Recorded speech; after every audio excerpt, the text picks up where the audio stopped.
Pretty much. More music, educating and entertaining, more Black businesses, just more. More of me just being me. Sometimes it might get a little 7-Eleven like Beyonce. You can follow Rocki's Reality on Facebook, Instagram, and Twitter. Rocki's Reality is now 2 full hours of unfiltered and unapologetic conversation. We really about to cut up today. Because I ain't been on air in almost 2 months, and I'm here with my queens. Hey, y'all. Don't mind me, y'all.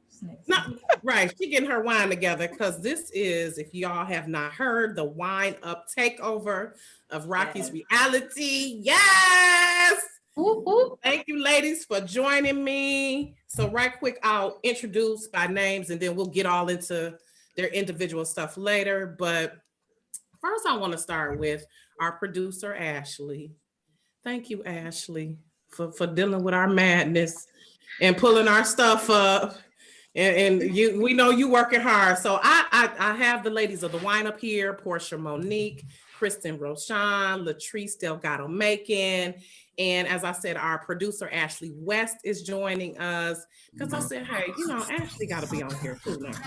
Ashley got to, yes. Hey.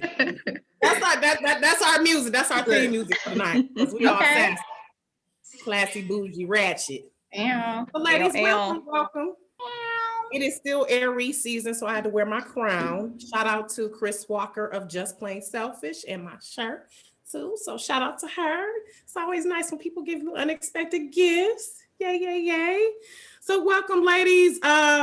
We are going to chop it up first, you all, and do our little wine up thing where we discuss all of the trending topics and all of the little madness of the world. And then we'll get into each woman, delve behind who they are, because y'all just see us, here and there, but y'all really don't know whom we are and what we do. And I always like to get behind the person and see what makes them tick-tock and all of that. So the first topic, let's go ahead and get this out the way, because Christen has some, she was ready. She was ready. So the first topic we want to get into is J-Lo and A-Rod. I can't say I'm surprised if y'all ain't heard. They done finally admitted that it ain't going right and I called off that engagement. And I heard that J-Lo kept that 1.8 million rock. And the Porsha. But she did a whole video talking about she another Porsha, like I'm keeping, or what are we talking about that? No, he gifted her. Wouldn't keep it. That's right. Gave it back. I would have gave all that shit back. I don't give a damn. I would have gave it back. But no, I didn't see the video. I didn't see the video. She did a video or something. What happened? I just heard that they broke up. No, they released an official statement today. They released a joint official statement stating that they just couldn't work it out. The normal little media PR. Irreconcilable differences. Yeah, all of this BS. We tried to work it out. She was tired of the sex. Y'all think he got somebody pregnant? Because that's really like... That's probably what it is, girl. No, his philandering has gotten out of control and he couldn't keep his whats in check. But didn't he say that though? That he was messing around with somebody? I don't know who it was. The girl who was the from TV show? Southern Charm. Yes. Mm-hmm. Really? I thought he was gay. So A-Rod ain't gay? He's unlikable from what I understand. Like that, from what I hear, that whole little hookup, like them getting together, was kind of a strategy to make him more likable, more approachable, more whatever. But I'm gonna say this: anytime you, as boyfriend and girlfriend, engaged couple, talking about buying some MLB teams, like legit talking about buying a whole team together, that's kind of couples goals. So I was kind of like, dog, like I really needed y'all to make that happen because that would have set the bar. So yeah, I was a little. She got her own money though. She don't own no team. Yeah. I don't know. Why does A-Rod need to be likable? I mean, he's a baseball player. Like, why do we? I think he kind of comes off as like an an asshole. Arrogant. And I think His that's face, why. wait a minute, Robin, bring up that picture again. Another picture. Did we let's bring up another picture because his face, he do have like a little like Unlikable face. It looks like he got a lot of plastic surgery, allegedly. Let me see this man's face. Like, let's see this We picture about to again. pick apart the man's face. I knew it was something that was not looking right. Mhm. I knew it was something. It was looking tight. Something wasn't looking right. Maybe that's what it is. The cheekbones. He trying to smile. Can you bring up the picture again, Robin? He trying to smile, but it's looking like a smize. he got that plastic surgery. A smirk. Look at his face. Look here. He looks like a sleazeball in this picture. Like one of those, I could see that. One of those dolls that come to life. Little cheekbones, the red. Not like a Chucky or nothing. That ain't Not like a Chucky, but one of those little dolls. Like a ventriloquist. Right. I don't like it. I don't like it. I'd have never thought that they were. You know what? I am still hurt that her and Mark Anthony are not together. I always thought her and Mark Anthony were just like awesome. Now, Okay, that was kind Okay, of weird so that's to the me. girl from Southern Charm. What's her name? Ooh. Savannah? Is her name Savannah? Madison. Oh, No, wait a minute. He She was looks like a Savannah. You know, she's known as the woman taker. She takes a lot of people's men. She dates a lot of married men. She's known for that. She's known for Southern Charms. Listen, Bronco. what type of personality do you have to be able to take everybody's man? You know what I'm saying? Oh, well, like yeah. when you think about it from a woman's perspective, like that's a lot of crow to eat. Like you have to be able to massage, give him what he wants, mentally, physically. Like what type of woman are you? Like, yeah, what's going but they checked her about it. They checked her about it on a reunion. They said, "Why do you always date other people's men? You always date married men. You go after people's money." So she goes after money.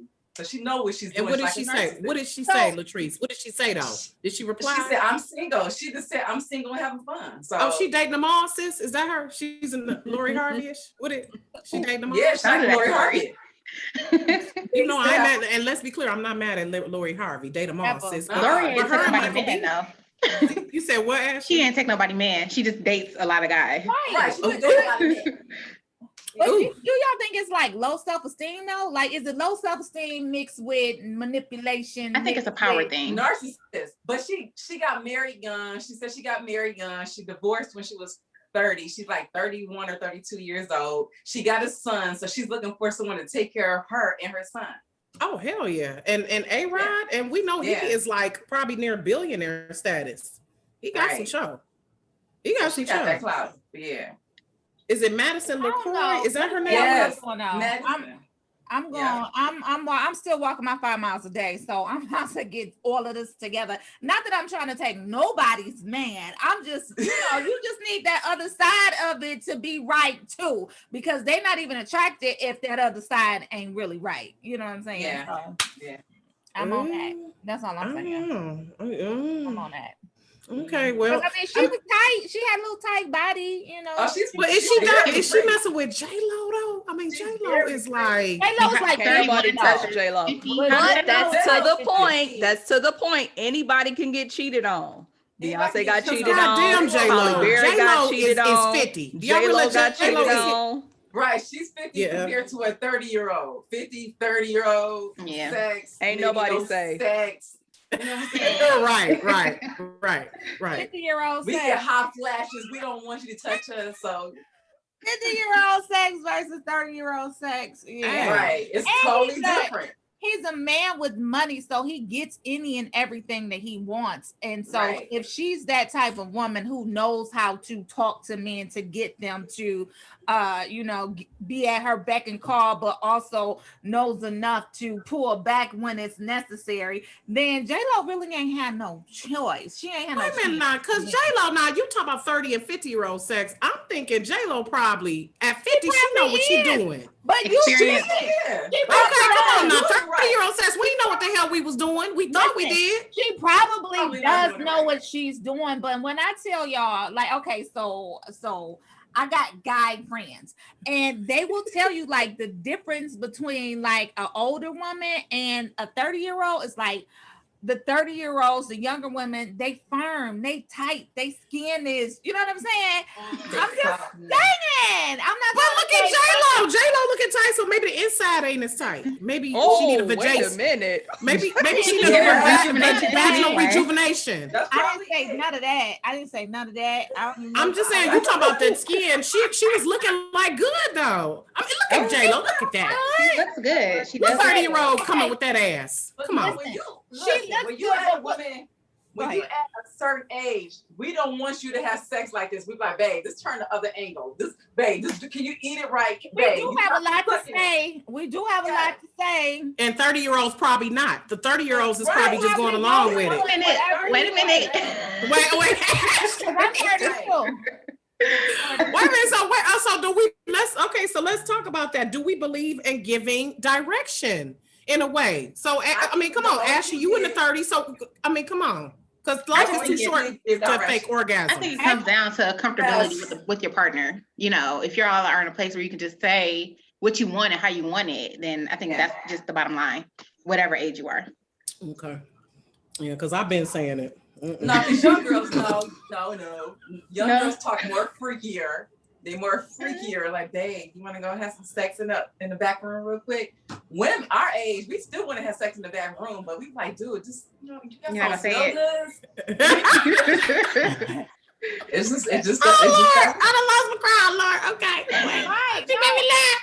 I agree, Latrice. No, I completely agree. And then, like, there probably aren't any reservations. The little girl, whatever her name was, Savannah Madison, whatever her name is, she probably is available. Her schedule probably isn't as hectic as Danielle. She probably got, you know, she's I don't know because I don't know her, but I'm just saying she probably got somebody watching her son while she out gallivanting around the world. You know what I'm saying? Like, she's available. She's a yes woman. She's saying any and everything that he wants to hear, and he likes it. So Jennifer is too high maintenance, probably, and that might be true. J-Lo is a Leo, and they are high maintenance. Even be too high maintenance. She just might be too old for him. You know what I'm saying? Yes. It's not just physically in age, but just too old for him. He needs someone he can control. He don't need no one controlling him. That's the difference. Ooh, okay, all right. Next topic. Okay, yeah. Okay, it's a lot of because and this is kind of reminding me. Actually, I want to ask. I was listening to J.Ill. Shout out to Jill Scott, her podcast with her girls Aja Graydon and Lakia. I'm sorry. Oh gosh, give me a moment, right quick. Her name is Aja Graydon and Layla St. Clair. And so Jill Scott has a podcast, J.Ill, and she was talking about sex workers and how women of a certain ilk or wealth, it's hard for them to find companions, and how she wants to open up a brothel where it can service women, where they can be, you know, get their loving on in private, get their thing on, have some companionship in private, because she said, you know, it's kind of hard for a woman such like her who's got something going on to find someone who's not trying to take advantage of them. So do y'all think that's an issue for women, you know, when they reach a certain status or they reach a certain wealth, that it's hard for them to find guys who are going to be on that level so they can enjoy themselves without all that BS? Wait, to clarify, Jill Scott wants to open a brothel of men for women, yes, of a particular age. Yes, she said this would be her like fantasy business, where she will open a brothel, and it would be, you know, she was like with Timbs and wife beaters, you know, they would be thug type guys, but also gentlemen who would, unlike a brothel, you know, she would be a madam, and it would be men who would be servicing women, because she said she's found it hard herself to find a companion because she said, she was saying, she has to worry about if people gonna take pictures of her, if someone's trying to scam her, and it's hard for women to find that, as opposed to a man. You know, a man can find anybody to kick it with. So what are y'all thoughts on that? I thought that was interesting. No, it's a market for it, and it ain't a bad idea if she need an investor. Hey, he candidly Christen up, Jill, if you listening. But that just got me to thinking of like the disparities between women and men sometimes, how it is like, you know, it seems like even from the playground, you know, shout out to our men, but sometimes from the playground, it's like they be like 2 steps behind us on the hopscotch. in certain ways as maturity level and just in society, period. It's more acceptable for men to seek out, you know, a call girl or an escort. But if a woman is doing that, oh, hell no. So, but I think it would be it would definitely be a market out there for women trying to do that. But didn't they have a show like that once when they have it on Bravo with the lady named Patty? And she had men come in. The girlfriend experience. That's what you're talking about.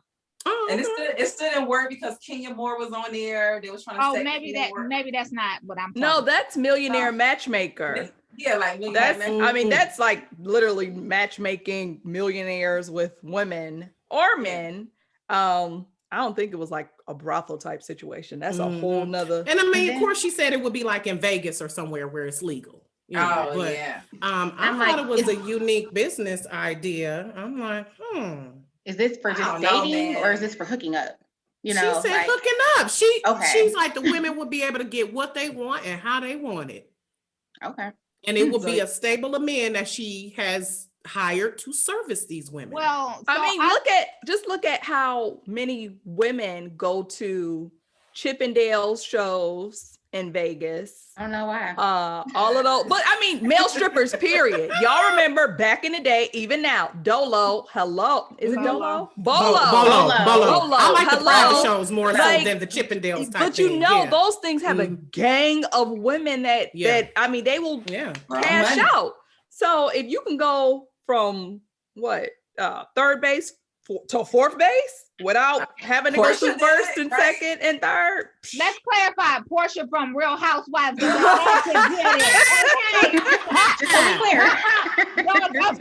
get it confused. Clarification. Let's be clear. No. So that's a mess, yes. But and see, that's what I'm saying. That right there is a perfect example of how women are stigmatized when they seek out just sexual pleasure.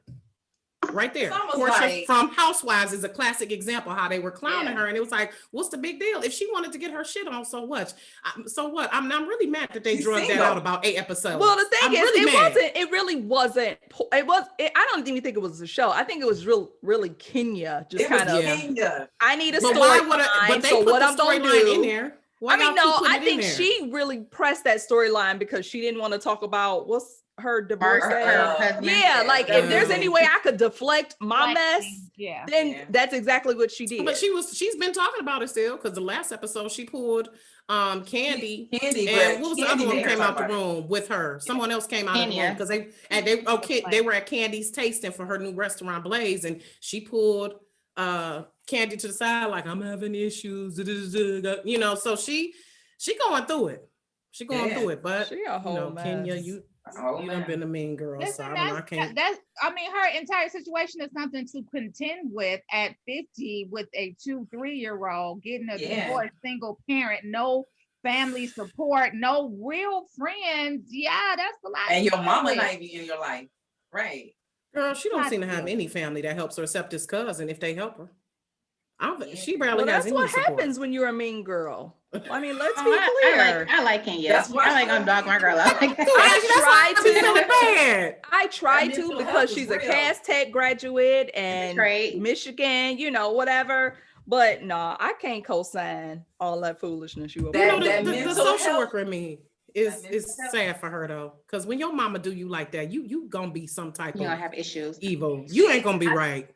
She got all types of trigger points, and I think everybody was hitting her trigger points this year. No, because you can tell the way she looked. You can tell how she was acting. She was acting like a little high school girl want to tell on somebody. So what? Porsha had sex.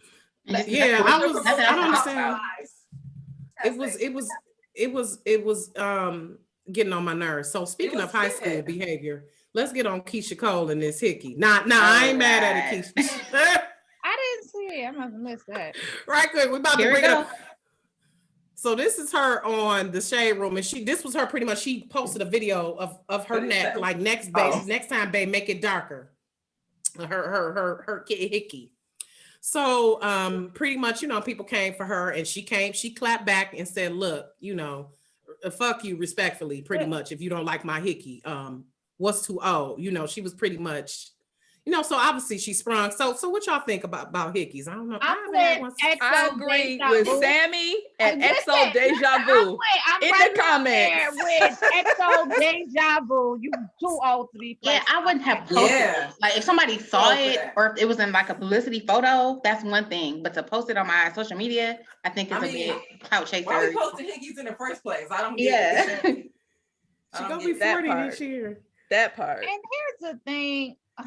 I lost my train of thought looking at this damn hit. Okay, so the more we see women in this industry, the clearer it becomes that fame really is a drug. And these people, when they name not ringing and they name not at the top of the blogs and they not all up in the social media and the talks and people not talking about them, they have to do some type of antics to be like, y'all look at me, relevant. I'm still here. Look at me. Hey, y'all, hey. I'm still relevant. Because Keisha Cole, they like she done faded to black. I mean, she should. Like her.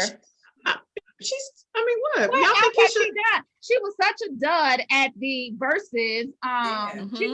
She acted so ugly at the verses. And then I don't even think that there was anything else in the media about her after that. Has it been? Irrelevant. Nope. Irrelevant. Damn, I be hating when people are like be doing some asshole all she gotta shit. do is drop some fire some good music. Yeah. Just drop some fire music. Let her keep working on it. Just sing on the line. Damn, give her some time. She working on it. Maybe she gonna drop a song called Hickey. It would be great marketing. But she's too busy. Chase, I don't know if this one that she with right now is a young guy, but he would have to be giving hickeys like absolutely. Well, her child's father, I think, is what, 21?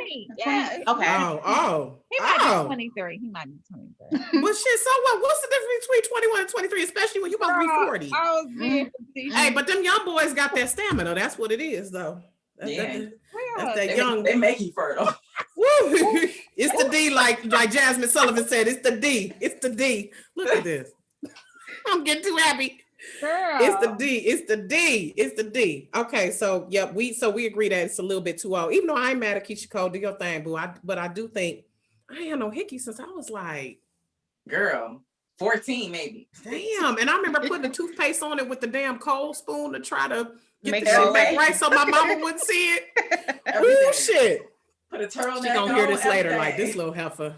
Yeah, yes, mama. Wait a minute. So Aina Moore is in the comments. I just want to know what she liked. She said, I like it. I still like it. What you like? I think she talking about housewives. Oh, okay. I'm hoping she's not talking about hickeys. Girl, you're not talking about I don't know. Ina, what you think, Ina? And shout out to Howard. Shout out to my boy Howard. She talking about sipping his musky mule.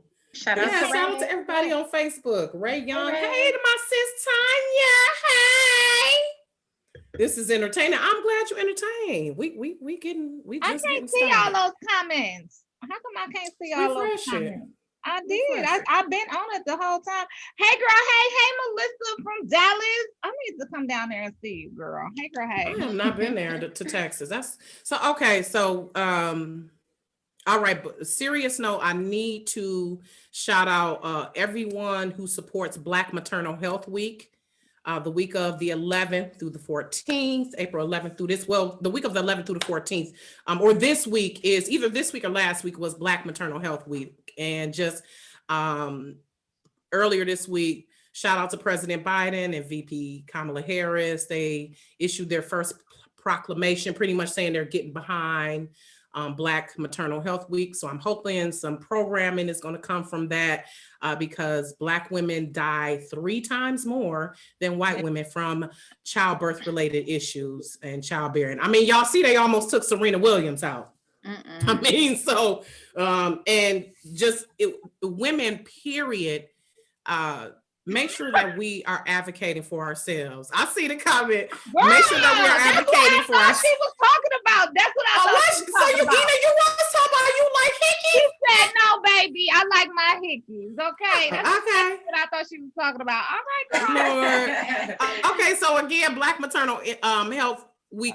Make sure you all Google what you can do as far as that. I know Khalees is doing some programming. It's a lot of women who are doing things around the internet and around the world about that. So, but okay, let's get back to hickey. Okay, so Ina, a hickey on your neck though, because my thing is you could put a hickey on my thigh. Hubby, you can put Or down hubby can there. put a hickey on my thigh, but my neck. I mean, Nowhere where it's obvious. and that's the way I think about like tattoos at this age. Like really, I was telling my daughter because she wants a tattoo. And I was like, it's nice because she wants to get a tattoo of her grandmother, my mother-in-law, Iris. She wants an Iris. And I'm like, okay, that's a nice, that ain't ratchet. I'm cool with that. But she was like, well, maybe I'm gonna get it on like the inside of my thumb here. I'm like, I was like, maybe the inside of your wrists, behind the ear. Let's keep it somewhere inconspicuous, Yeah. So but okay, but you dark skinned, but still them hickeys gone. Okay, I ain't mad at you. I ain't about to judge you, do you, boo? My yellow butter. Keisha said she want hers darker next time too. So She sure did. just like Keisha Cole. She said, I like what I like. Okay. That's what I said. But you ain't gotta post it for real, though. I mean, Not at 39. it would have been She better was if somebody Hey, leaked it than her posting it herself. you get some good sex. We got it. But I mean, is that really something to leak? You getting a I mean, hickey? if you're that's trying to do a not- publicity stunt, yes. Yeah. Keisha Cole thought it was okay, so hey. Some of this stuff these people be doing, I'm like, I do not care if they at the fruit market with they nanny. Like sometimes they be posting pictures of celebrities and it's like, I don't care. They doing so what? You getting your freak on. You doing regular people shit. Right. Like do something fantastic. And then I don't know. Okay, so another serious note. Bobby Brown on Red Table Talk, y'all. I didn't see it. I didn't watch it either. I See the whole thing, but Robin, can we bring up that clip, please, girl? It's sad. I don't want to cry. Believe that there was foul play in Bobby Christina's Definitely. death. Got it. Yes, Okay. definitely. Like All that right. maybe he drugged her. Definitely. Wow. Okay. He was the only one there with both situations, with my ex-wife and with my daughter, and they both died the same way. So you think that he killed Whitney as well? I believe so. Got it. Got it. Wow. Got it. Do you think that he provided Bobby, Christina, and Whitney with the drugs? I How do you think that he's culpable? Yeah. I think this is my opinion of who I think this young man was. Being around my daughter and being around my ex-wife, I think he was more so a provider of, party Materials. favors. Yeah. Okay, Yeah. so for those who don't know, he was referring to Nick Gordon, which was supposedly that started out as a godson, right? He was like somehow related to Whitney and ended up being Bobby Christina's boo. So y'all, shout out to Bobby Brown. I'm just like, and him saying that his son wasn't a drug addict, like he was experimenting. What y'all think about that? I mean, I don't. Okay, so I'm gonna sad. jump in with my little conspiracy theory. Let's hear it. Your Come on, son, Kristen. your son passed away from drugs. Your wife passed away from drugs. Your daughter passed away from drugs. I'm not saying that there's a curse, but you guys are familiar with the Kennedy curse, where there's always some unexplainable death in their family. That's true. There's no other way to explain it. You can say, Nick Gordon supplied my daughter and my ex-wife with drugs. Yes, that makes sense. But he even said his son wasn't a user. And the fact that he passed away of drugs, it's really sad. Right. That's why I'm like, I don't even know what to say. I mean, so sad. Now he says he's Brown. clean though. Because he looked fat and healthy though. Yeah, he looked He fat. definitely No, he looked was sad. I mean, I'm just saying. He's a healthy man. I love Bobby Brown. I am not. He got them spices. He got them spices. Look, He be I am slinging not mad at now, Bobby Brown. And so- shout out to that wife who keeping him good. He looking. I'm just Right. saying he's looking healthy, just like DMX was looking before he passed. That's why I thought he was healthy and good. But I mean, DMX Bobby still Brown had that lean belly. You know what that lean belly is? He Like, did. no, I mean, like, He had when a baller guys belly. drink lean, like Gucci Mane. Remember when Gucci Mane had that belly, like the big belly? Okay. So yeah, that whole DMX I'm thing, like, it's damn, still Bobby Brown. different. I can't. And Bobby it's Brown like the biopic done already been made, so it's like, ooh. Shout out to BET for that biopic, by the way. That and a new edition. Yeah, they're both great. I mean, or biopic. I always say biopic, biopic. But speaking of biopics, who would we think would play DMX? Because we know that needs to be a biopic. They gonna have to do something. But does it though? DJ Damage. They just I did wanna it. see They just did one. Rough Rider you said- Chronicles. They Well, just I know, did but- Rough Rider Chronicles. But I want something focused solely on DMX. Ashley, you said what? I said DJ Damage. He's a media personality and actor.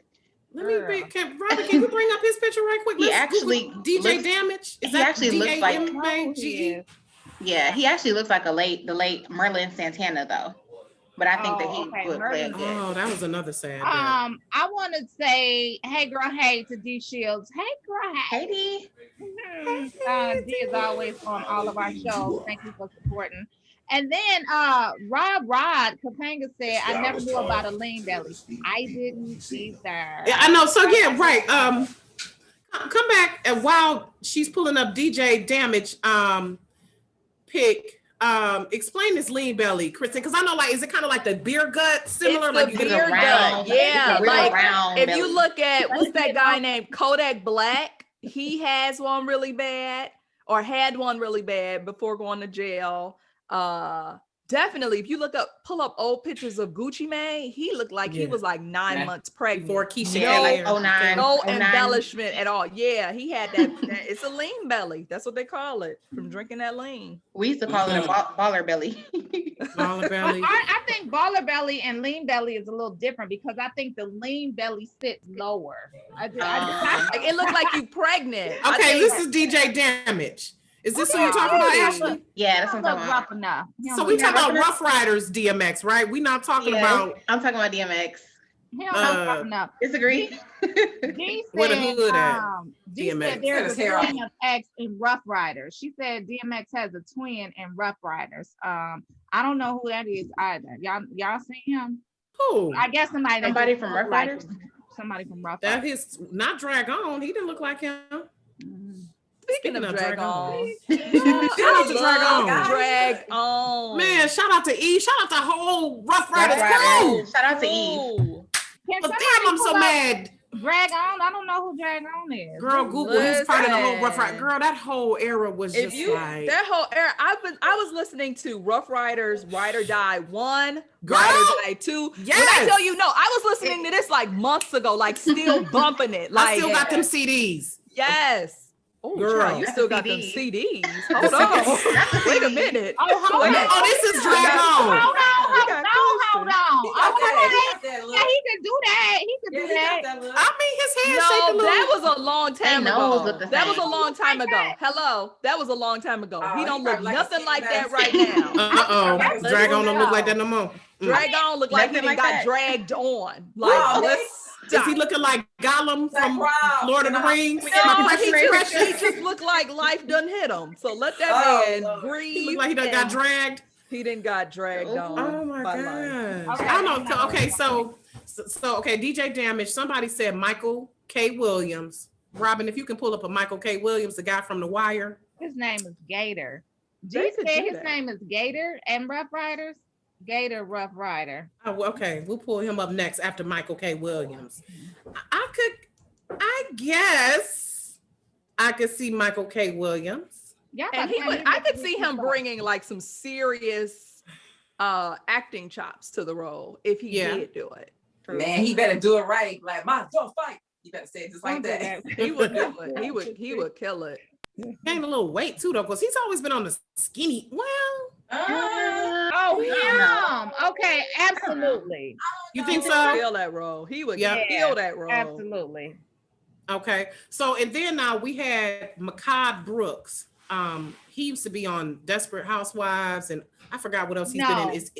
He was That's on the movie, the film Tyler Perry, Fall from Grace. Is that who it is? That Oh, was no. Ashtray. Yeah, Wait a whatever minute. his name was. That's Makad Brooks. Bring up his pick, Robin. Wait, Ashley, did you refer to him as Ash? That's an inside joke. What? For those of you who've seen the movie. Oh, wait. That's the no. Me? Did I do that? What you saying? Okay, he wasn't desperate. I think he could do it. He was in True Blood too. I think He was in True Blood. He was good in True Blood. I think he's too tall. I think he might be too. Can we see that picture of him in that leopard, cheetah, coochie, whatever it is? Ashley putting in requests. What is that? Wait. Let's we just try. Wait a minute. Now we trying to see something. What's happening? Oh, okay. What's happening? King Ashley. GDP. That's what's happening. That's good look. Ashley. I'm still crying from the ashtray.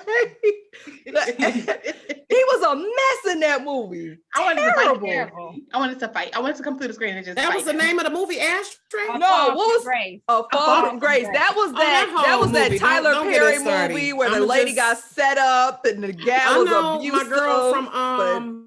My girl from the Haves and Have Nots. I love her. She's a good actress, but that movie was trash. Yeah. I hate when good actresses are trash ass movies, just like Acrimony. Yeah, I liked Acrimony. I did too. It wasn't typical Tyler Perry womp womp.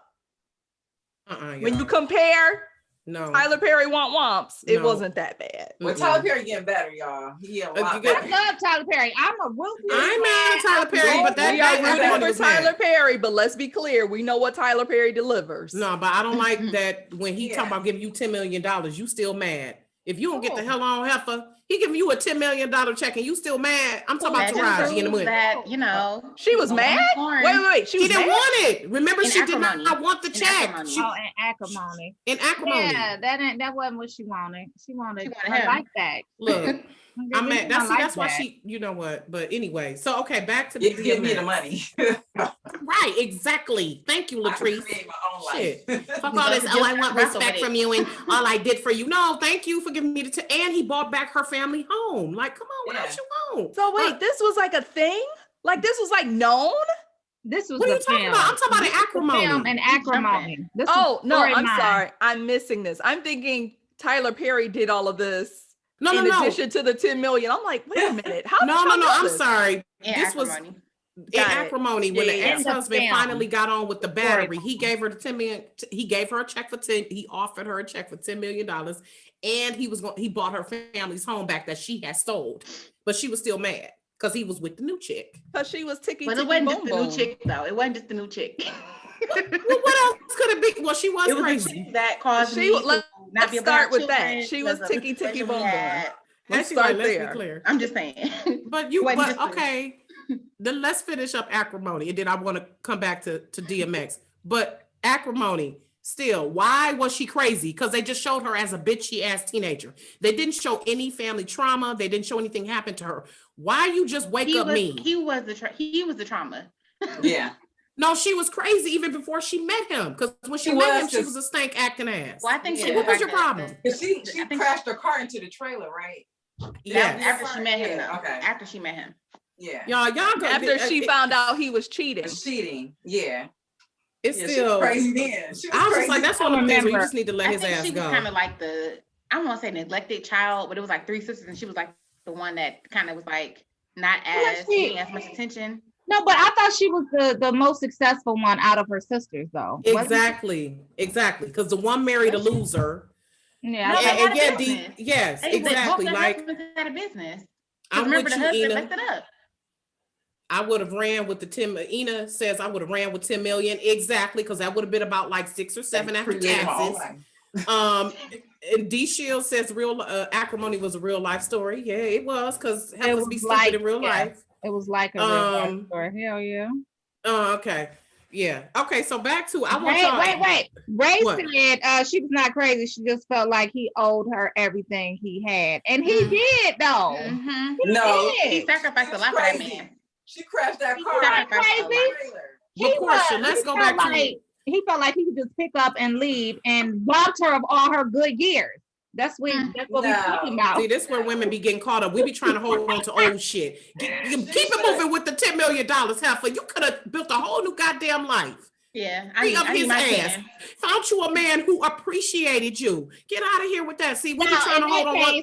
So in that case, I probably would have taken the money, and I still would have been mad. Give me my and the real estate.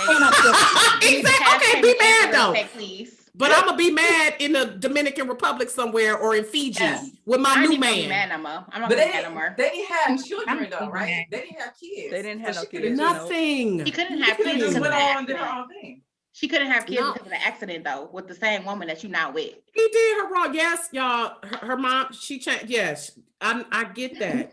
But this is sometimes we be feeling people like, oh, well, shit, and we trying to hold on to something when it's up something way better. That's all I'm saying. Sometimes we're like, oh, they owe me. I done did this and that. Let that shit go and find what else is out there for you. I'm telling you. Okay, I'm gonna let that go because I know y'all sat up there. Everybody on this panel said they would take the money and run, or no, they would keep the gifts. I don't even remember who was talking about. But I was like, I'm getting back. I don't want to remember shit. But that's compensation, Porsha. That's what I'm saying. That's compensation for all the shit I went through. I'm gonna keep on. Like I think you're saying the opposite of what you were saying and take the money and run and they don't owe you nothing. Because when you're looking at the stuff that they gave you and you feel entitled to keep it, I just think that it's you saying the opposite when you just saying. But you already given me that. You've already given me the gifts though. It's a thing called pawn shops. Go girl, when I got it. Go get that money. I don't want it. I'll take that 10 million. I don't want them gifts though. I'm Jasmine Sullivan. Pick up your feelings. You can have the memories. You can have all that shit. I am good. Have it along with the car, along with everything else. Money too. Yeah, she talking John D. But I'm gonna take that 10 million. I'm gonna take that 10 million. Give me the 10 million. Exactly. That's all I was saying. Take that money. Mary J said it best. I was your love and your secretary. And you said right. Not gonna cry. Right. That part. Right, I get it. We be on that revenge because I do have a vengeful spirit in me sometimes, but I'm trying to pray that God keep me together. And happiness. Yeah, but that's what I'm saying. That's the best way not to block your blessings, just to wish them success. So okay, let's get back to the DMX discussion, and I want Facebook to chime in. So we agree that Michael K. Williams is a good choice. Makai Brooks, we not. It's a no. It's a hard no on him. He had on that spandex, latex, whatever that was. That was a no. That was okay. Style him, and why did he say okay? He must have liked it, so that's saying a lot about him. You know what I'm saying? So no. Anyone else chiming in from Facebook? Who else would y'all think could play him? I would want some unknown talent, actually. A new person. I want to see some breakout artists, some new talent. You know, that's what I want to see. Some unknowns do him, but I do think we should do that. They should do that biopic. Biopic. I keep saying biopic. They should show his childhood. That's what I'm saying, because that Rough Riders was awesome, Christen. I agree, but I want to see more of DMX story.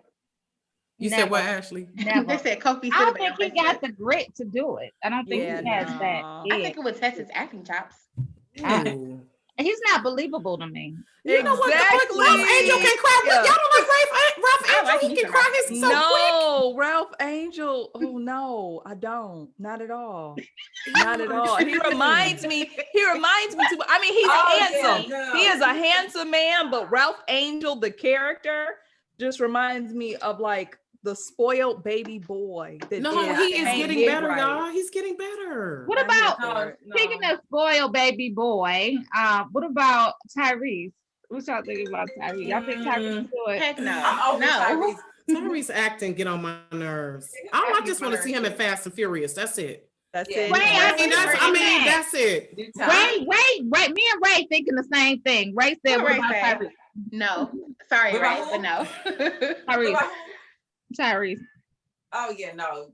Cornelius from Scandal. You talking about? She said Cornelius from Scandal. He playing in He's from Detroit. Cornelius Smith. Hey, Neil. Shout out to Neil. He's another Cass Tech grad too. Mm-hmm. He's supposed to be in the show on You said what? Cornelius. I was thinking of the other guy that played. The one that used to crump. Columbus. Columbus Short. Yeah. Oh. No. You could definitely play young Rough Rider DMX. That's for sure. Because he's a thug for sure. Oh, you talking about Columbus Short? Okay, this is Neil Cornelius Smith. Shout out to I hear Cass that grab, but his forehead too big. He had to do something with that. No, that hairline, something ain't right. What y'all cracking on Neil? No, that picture, something wasn't right with that picture. Y'all know that.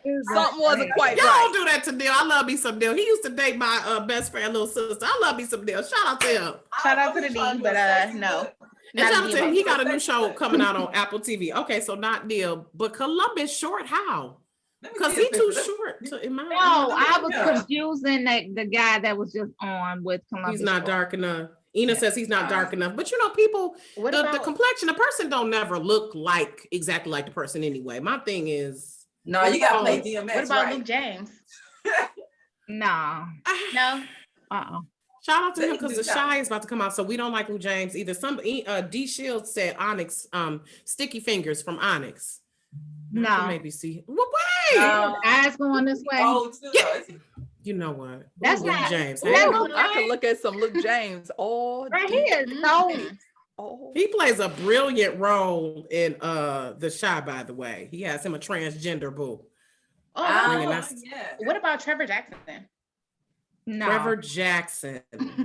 As DMX? I'm just thinking about actors. Wait a minute, who's Trevor Jackson from where? Trevor Jackson played in the new version of Shaft. Superfly. And he's also in Grownish. He's in Grownish on Freeform. Oh. He's super cute. As but DMX? I mean, he's an actor. I wanted to see a real thespian just take on the role because DMX is a thespian and a rapper. No. And then John, shout out to John. He says the son off of Power.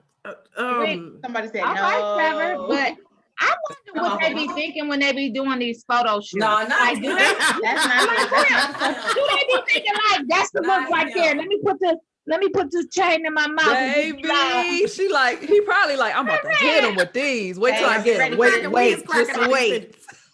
What the hell do you be thinking? That's the girl right there. Sexy. That's the money shot right there. That's it. That's it. Somebody on Facebook said Tyree from Power. Yeah. Oh no, I can't see it. Michael. He could play like teenage DMX, like teenage, like 17, 18, 19. Yeah, but not grown man. Omari Hardwick. They put a little bit of makeup on him. No. Omari got that edge though. Not to play DMX. And he rap. Y'all know Omari rap. Yeah, he's y'all better not. They better not even consider Omari Hardwick as a young or old DMX. Like no. I can barely take Omari. I can barely take him serious. No, like, I don't think that would be a good DMX. Now we don't need to just throw anybody in there. No. Right, you said it best. They need to have a newcomer, someone that's never been in anything else. Exactly. That can really need a newcomer. and really embody. Yep. The same that like they did Tupac with Demetrius. Exactly. I can't see that boy without that's Tupac. Or even what's the guy that played Biggie and both the Biggie movie and to play DMX? No. I'm talking about how they got a newcomer, somebody to just embody that character. What is his name? Jamal Gravy Woolard. Yep, Jamal or something Woolard. like that. Woolard or Woolard. Remember we met him in Atlanta, Ashley. It was for Ride one time. I need to see his picture. He was at that one club. Jamal Woolard. And this is the last one. We're gonna move on. Lord, we could go all day. Yeah, he a new dude for Ja Rule. Who said Ja Rule? What D Shields? What you talking about Ja Rule? Girl, Ja Rule. DMX. That's a DMX. Not Ja Rule. That remind me of I remember when they came to the Joe Louis Arena, it was DMX, Jay-Z, and Ja Rule. That damn concert was fire. God damn. That was the Legend something concert. I don't know. It was Joe Louis Arena. Oh, that's Jamal Woolard. He lost a lot of weight. He did see him in Atlanta. Yeah. He was standing against the wall and nobody really knew who he was, but that club. Yeah, he looked nice there. Okay, he looked halfway decent. He lost a lot of weight. But not as no DMX. No. She was just saying like he was a newcomer to Biggie's story. Oh, okay. I thought he was gonna play the bodyguard. Okay. Look, wait a minute. He said he can play the bodyguard. Girl. Because I was like, wait. Oh God, I am dying. Yeah, y'all got me over here in tears. Oh my God, I am dying. So shout out to everybody on Facebook. Y'all is cracking me up. Oh, Lord have mercy. So, okay. So now we done talked about, or is there anything else, ladies, y'all want to talk about before we move on? I think we beat that one with a dead. We beat that one like a dead horse. We beat the heck out of that. No, I'm just saying, any other trending things, Christen? You done? Oh, I thought you were saying DMX. Going on, Ashley? So I did see something, and I just wanted to get y'all opinion on it because I have mine, but I'm gonna just leave it for y'all. Did y'all see Eva's new look? Eva Pickford. I'm so mad at that. I was just Did y'all telling my see her sister. new I was look? just telling my sister about that. Eva Pickford, what happened? How What's did she she wait a come minute? through? Is it on her Instagram? Pull up a before and after Marcel? picture. Oh, let me look. I'm about to look. I love Eva. Oh, She's gorgeous, but I don't even understand why she felt like she had to do that. Which picture? I'm gonna put it in the Where? chat to Robin. The blonde hair one. She's sitting down. Look like she got locks in. I'm Eva's new teeth. Oh, Yeah. you know what? I'm so mad. her new. Oh. Oh Lord. Hold up. You made me nervous. Put it. It changed her entire facial structure. Was something wrong with her teeth? Was something wrong with it? I don't No, understand. she had the Nothing. cutest little baby. She had like baby teeth, but it matched Nothing the was size wrong of her with it. head. Like she was adorable. She was cute. She did not need to get capitalized teeth in her mouth. Capitalized. But Did you yet say it's capitalized? capitalized. Stop it. All Tell me. caps. All caps. You know the celebrity teeth. They all got the same what? teeth. Veneers. They went to Just the like those same- teeth that I'm glad Michael that he was faking it with his April Fools. Michael Strahan. yeah, because his them teeth was just looking too fake. I'm glad that he had his you're right. Hey, Auntie. Auntie Miss Kirk Polite. I ain't gonna call no names, but Auntie Miss Kirk She's Polite. still living her Did best you life. send the Her best life out in LA. Okay, I called you out. West Coast. Anyway, I'm trying to put it. Did you send it to Robin? Oh, I just put it in there what it was. Let me see if I can find a picture. Eva Marcel T. Oh, it's coming up in the Google search. Oh, wait a minute. Listen, girl. Listen. Listen. No, ma'am. Let me look. Wait, I'm sending it to you now, I'm Robin. waiting for it to see it live. I mean, okay. Unnecessary. Is that okay? That don't sound right. Unnecessary capitalization. Okay. They don't look bad. It don't look bad, It's a but new look. Yeah, you need to see it side by side. There was nothing wrong I need with to see the side. before, maybe. It did change her look up though. It changed like her. It's her lip. It's the way her lips sit on her teeth now. It changed Yeah. her facial structure. Yeah, I'm about to send one, Robin, where it shows her side by It side. changed her face. Yeah. Her chin got longer. And her nose looked like it got shorter too. So you think she done got some work done, y'all? Is that what we were saying? Yeah, she That looked nose different. looked a long Robin, I way. just emailed you the one of her side by side. But why do they feel like they have to get work done in Hollywood? Like, especially for Black women, like, what is that? Like, when you look at all of the women on Housewives, they done had a knit, a tuck, a cut, a shrink. A lot of it. What is it with that? Why? It's that pressure. Somebody in their ear is whispering to them and telling them. I'm gonna get some Botox. Like, that's so stupid to me. Don't quote me on that because I don't know. You know, when you get your When you get a little money, right? Wait, okay. So that's a question. That's a question, ladies, because we often say that because okay. So here's the side by side. Okay. Yeah, her she whole was so cute. bottom part of her without face is it. different She now. didn't need it. She was cute. I don't know. She looked way different. Way I think different. It's all like y'all remember The Mask?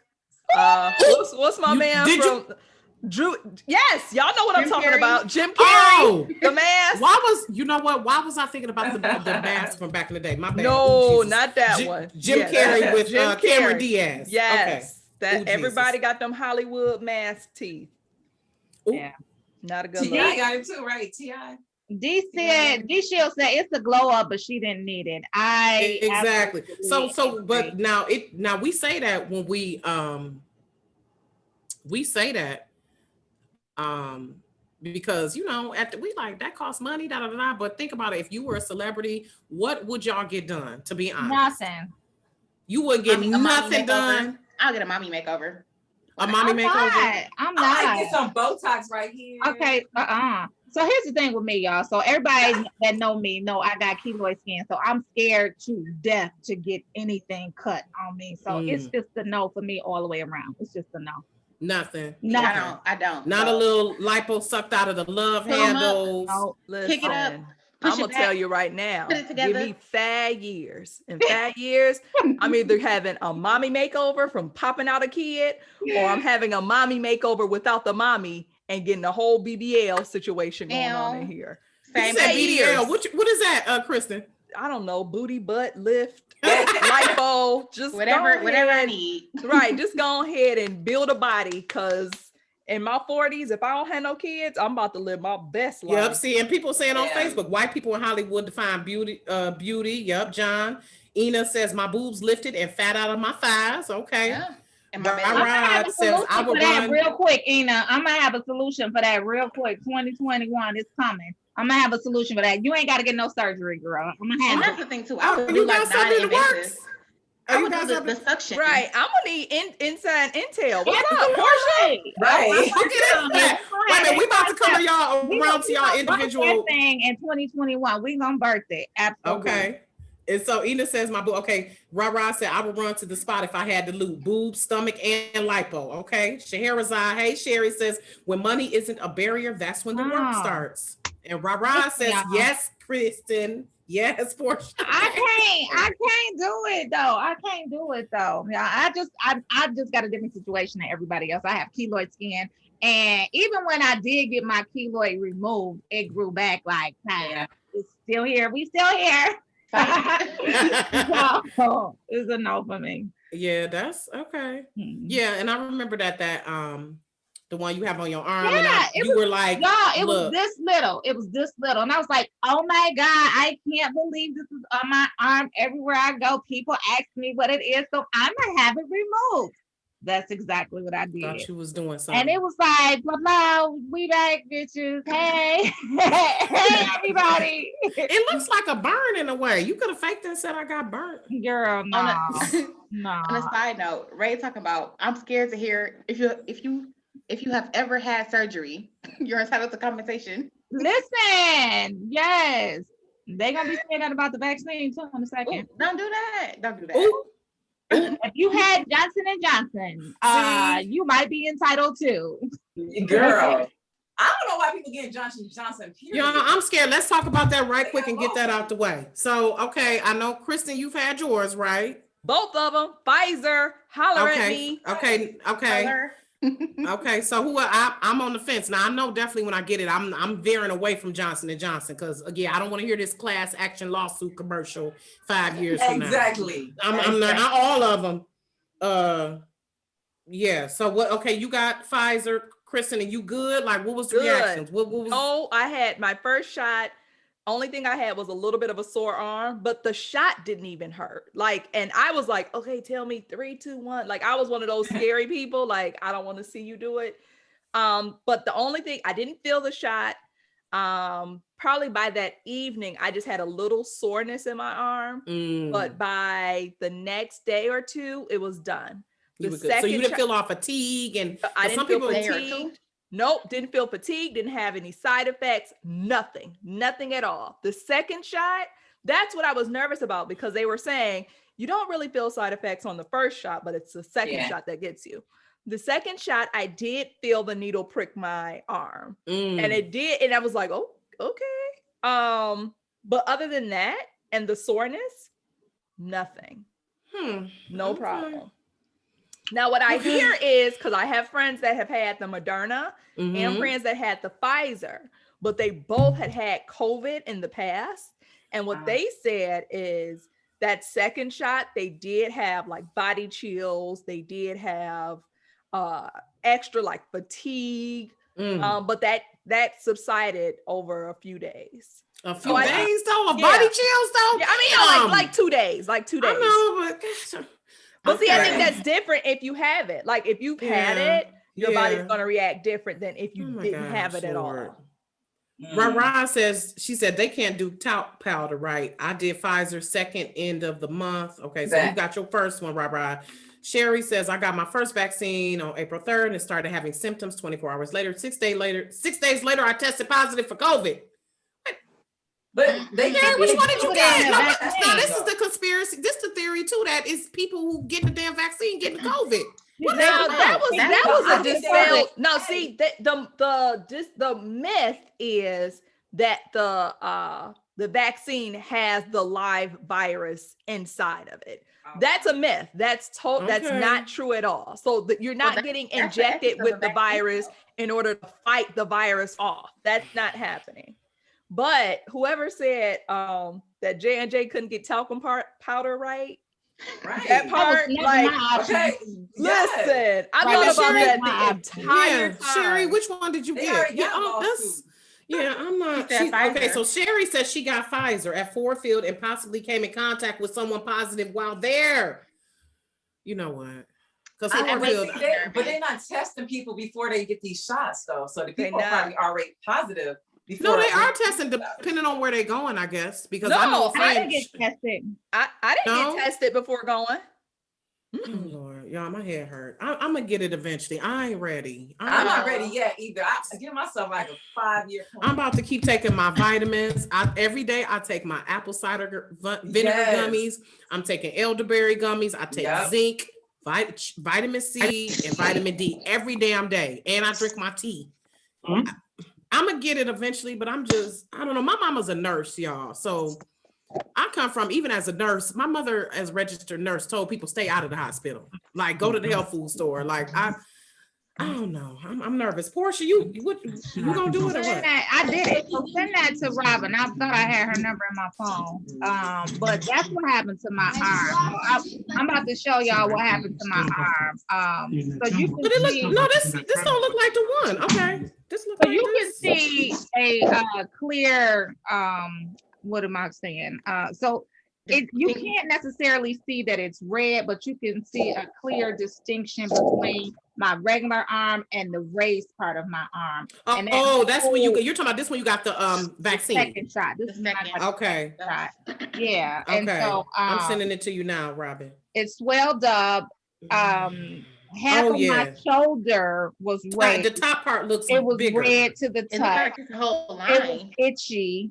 It just went down today. I took a Benadryl last night and my symptoms subsided. But yes, I'm about to show y'all right now. Y'all can see it. And which one did you get, Porsha? I got Moderna. So me and my mom actually had the same symptoms. We got what you call COVID arm, and it's a real thing. And COVID arm consists of tenderness, swelling, itching at the site of injection, hardness. It was hard like a baseball. All of that. Oh my God. Yes, and I'm like, because you couldn't see a change with my mom's, but you could visibly see the shading change. And you can't necessarily see that it's red, but it is red. It's red. Girl. So the second day, it looked a little inflamed. I don't know. It was inflamed. It was inflamed. The second day, it was super hot. I'm not hot. It was just warm. The second day is when I was shut down. Like I woke up, body aches. I didn't know if they was chills or not because I really don't experience chills. So y'all can see. It looked a little like a mosquito bite or something. Like a bug bite. Across the arm from where so you see, so you see the distinct line there. That's not from like wearing a shirt or anything. That is actually where I got shot and it swelled up. So you can kind of see like the shoulder part is puffy. That's exactly how it was. Like whatever those lines were not there on my arm. And so I was because it looks like a shirt or something. Yeah. Or like a band-aid. I mean, and I actually ended up walking yesterday, so that's my sports bra that y'all see, but it's not a real bra, it's a sports bra. You can see the shading difference, and you can see a little bit towards my armpit where it's red. Yeah, that's looking. That's what you call COVID arm. That's what you call COVID arm. So y'all making me scared because I'm scheduled for my first shot tomorrow. Oh, I had no issue with the first shot though. I had no. Well, pray saints for Ashley tomorrow. Pray saints. And Rod says, "Wow, Porsha. I know I keep my EpiPen nearby just in case, and I did it at the hospital." Yeah. So I'm better now. I'm better now. And you can't really see it. I don't think you can see it. It went down, and it's not hard either. So. Okay. See it. Can you see that? But see, sometimes I know when that tissue is hard, my mother was saying that's like someone, they damaged your tissue when they injected it. When it's hard like that, like the person who might have did it, just you know what? Okay. All right. Well, I'm just grateful. Did your mama get hired? Your mama's a nurse. Did she get hired? No. I'm telling you, my mother is a nurse she is like Christen about conspiracy theories with the health community, the health industry. She is a nurse. She does not trust. She is very into homeopathic methods. Right. Like she is very into holistic, and every time people get on some type of drug, she looks up the reactions and the after effects. Like my mother is, but see, my mother's old school. She's been a nurse for over 50 years. So I mean, she comes from an old school. Like my grandma had a book called Back to Eden of home remedies. So we come from a family of holistic. We're gonna mix up some stuff. I'm gonna mash up some garlic and give you some K-roll syrup. We ain't have all this flu shot and all of that. You're gonna take you some cod liver oil and some castor oil. That's the family we come from. So Ina, they put it under the skin and not the muscle. Yep, that's probably what happened. Yeah, because I had the short one and it just felt like a little prick. It didn't even hurt. Yeah, they probably didn't. And they probably, and I wonder, are these licensed phlebotomists who are doing the injections? Who are these people who doing the? Look like That's a good question. Yeah. They volunteer. Like it. They had on scrubs. They just didn't look like they was. But that's what I'm saying. Who is it? Is it CNAs? Are they licensed? They had their little credentials like on their waist, but they ain't. Don't even get me started. See, because the girl, listen, I'm gonna tell you my little story. When I went to get my first shot, the girl, she was so sweet, so cool. But while she was giving me my shot, she was talking about my hair. Oh my God, girl, I love your hair. Oh my God, where'd you go? Da, da, da, da. And we kicking it because in my mind, I'm like, Chris, don't think about the shot. Just, whatever. Right. So we kicking it. Okay. I leave. I wait my little 15 minutes because you're supposed to wait 15 minutes to make sure you don't have no reaction. I leave. I get a phone call. Hey, Miss Rochon, I forgot to give you your card. You supposed to have your card. Sis was so, and hey girl, hey. Too busy talking. Right. She done forgot my hey, take care of my business. Shit. Why you trying to chat and shit? I don't like that. Don't be too chatty. To answer your question, yeah, I don't know about the certification. See, that is my concern. Who are these people giving out the vaccines? Who's doing it? Are they medical professionals? Are they just volunteers? Who the hell are you? Who sent you? I'm like Miss Millie from The Color Purple. I don't know you. I don't know them either. Who that woman? I don't know her either. This woman, right? I don't know this woman. Okay, but I'm glad y'all are doing well after getting it. Ashley, I hope things go well. And that's the thing. I've been in Atlanta. Honestly, I've been out, although I do wear a you've been down there. It's been wild. Where the wild things are down in Atlanta. They immune down in Atlanta. Y'all got a different type of immunity going on. Exactly. That's where the wild things are. Like that book, Where the Wild Things Are. That's Atlanta. Right. So did the flu? Okay. Did the flu disappear because they don't talk about the flu anymore? Latrice, say it, Latrice. Exactly. I mean, did it disappear? They don't talk about the flu no more. They don't talk about nothing. People don't even get colds no more. Okay. We had nearly Nan. Who got a cold? Who got a cold? If you sneeze, you got COVID. Touch you. All right. If you got to stuff your nose, you got COVID.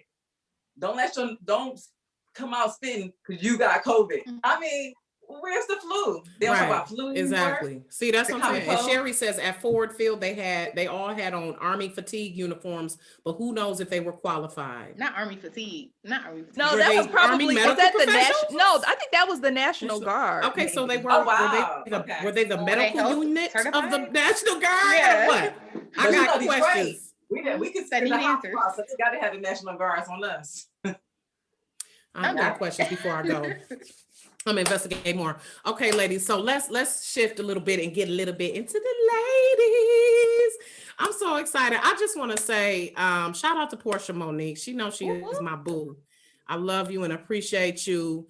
We did not even kick it at Cass, but she came and found me on Facebook, jumped into my DMs when I wrote that article about a shout out to being Mary Jane and Gabrielle Union.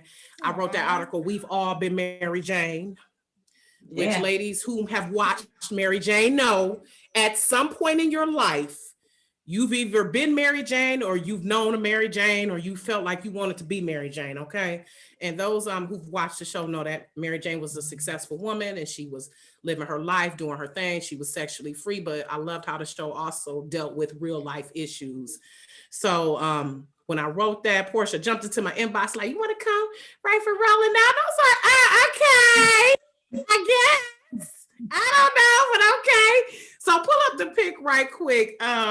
Robin, if you can, the very first event we did was Tux and Chucks. Shout out to Jason Appling and Byron Suggs. Byron Suggs. I was so fine. I'm just we were. We was rocking, right? So why did they got me at damn Great Lakes Crossing looking for some damn Tux, y'all. Okay, some Chucks. Cause I ain't had no Chucks then. I had some Chucks. I bought some Chucks for that event, but I couldn't fathom walking around in them all night. So I put my heels back on. So she did. My heels. She been a diva. Look, so bring up the picture, please, Robin. So my very first interview was Slim from 112. Yeah. And we went in there and we kicked it with him. His little DJ Lucky was talking about he like his women BBW. And I'm like, Yeah, I don't remember that. But Slim was cool as hell. So he was there and he performed all of 112's hits. And as y'all can see, I got on my tux and Porsha was like, nah, fuck that. I'm wearing my I gotta find that outfit and see if I can fit it now. It was cute. So that was November 2015. Oh wow. 6 years. Yeah. Wow. That's when you first started. Wow. Yeah. Girl. That was our very first event. Period. Like that was our very first event. Period. The very first one, because actually my first article was 4 things that women love about hip hop. Oh, look at that. He's super cute. Look at Slim. Super cute. With his little short self, Porsha was being nice by kind of slumping a little bit. Yeah, he was short. He was short. He was a little short, so but Portia's like, okay, I'm gonna put my leg here, shift a little bit, so I'll look that much taller than him. Right.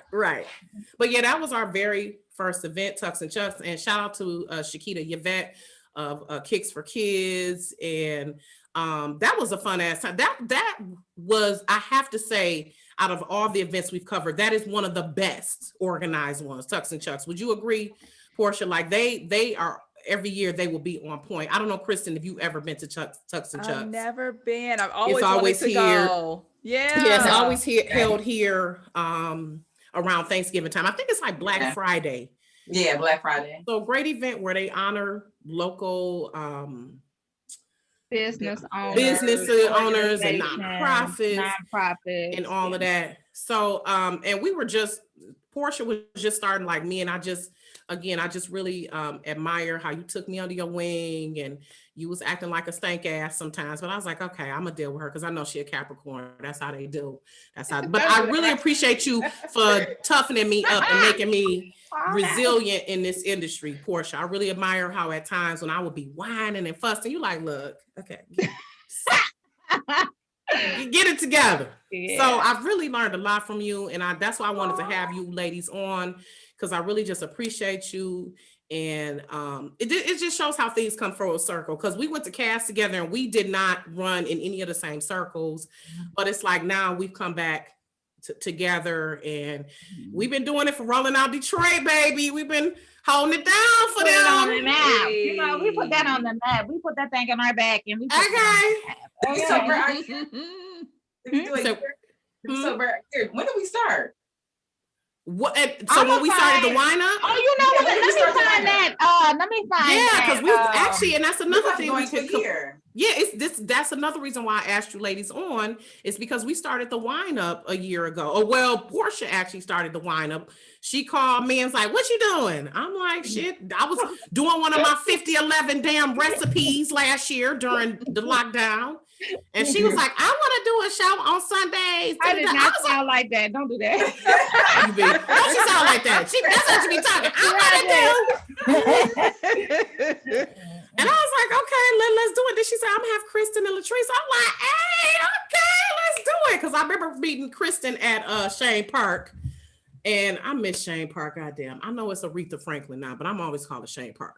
Good old Shane. Your mama named you Cassius. I'm gonna call you Cassius now. Look, man, Shane Park. I forgot what that concert was. It was the one with Jamie Neo Foster and Brandy. I remember Brandy. Yep, Brandy Neo. Yep. Okay. And Christen was looking hot in some white. I wish I was trying to find a picture of that. Hot though. Oh, girl, I'm glad you ain't had no pictures, because I drank one too many of those blue drinks. And by the end of the night, I was like, I love everybody. It was the blue drinks. Oh, you stay away from them. But Shane Park, oh gosh, there's so many great memories. And I remember Jamie Foster Brown was upset at me from Sister to Sister, because I was like, is Sister to Sister, are y'all still publishing? I know this story. How do I know this? Remember I told you, I was like, oh, hey, Jamie Foster Brown, I love you. And my big mouth ass like, oh, I used to love when you Sister to Sister was out. She's like, oh, we're still out. I was like, oh, because my thing is, I ain't seen a Sister to Sister in years. But pivot. No diss to Sister. Jamie Foster Brown is one of the industry icons. She's really someone who needs her flowers. So shout out to her, and I apologize for me offending you. I was just thinking like, damn, I miss seeing you out here, Jamie Foster Brown, because she was one of the pioneers of getting the story. So anywho, May 17th was our first one. Okay, so I knew it was, let me see if I can find a flyer for it. Yeah, with Jonna Lee from Insecure, because remember we started out with the Insecure lineup because we were all fans of Insecure. We was watching Insecure. We would come on and talk about it afterwards, and then once it went on, we was just kind of scratching our head like, what do we do now? Like, we're about to talk to some more people. That was amazing. I'm like, let's talk to some more people. Sure, I got some emails. Let's get with them. So, and we just always try to work as a team, even when we haven't agreed, because Aries and Capricorn will be about to go head up. But just always much respect to you, Porsha. I love you so much and appreciate y'all. And y'all know Porsha was corporate America before she got rolling out. So. Yeah, corporate America. Corporate America. I wasn't really team corporate America though. Like I worked at corporate America, but everybody used to always be like, "Oh, you got a real job." Like, yeah, I do. They don't even know. They don't even know the struggle covering them events and having to go to work the next morning, like, and not putting the events on your social media because people be stalking your social media and they be like, "I thought you was sick. What was you doing interviewing such and such?"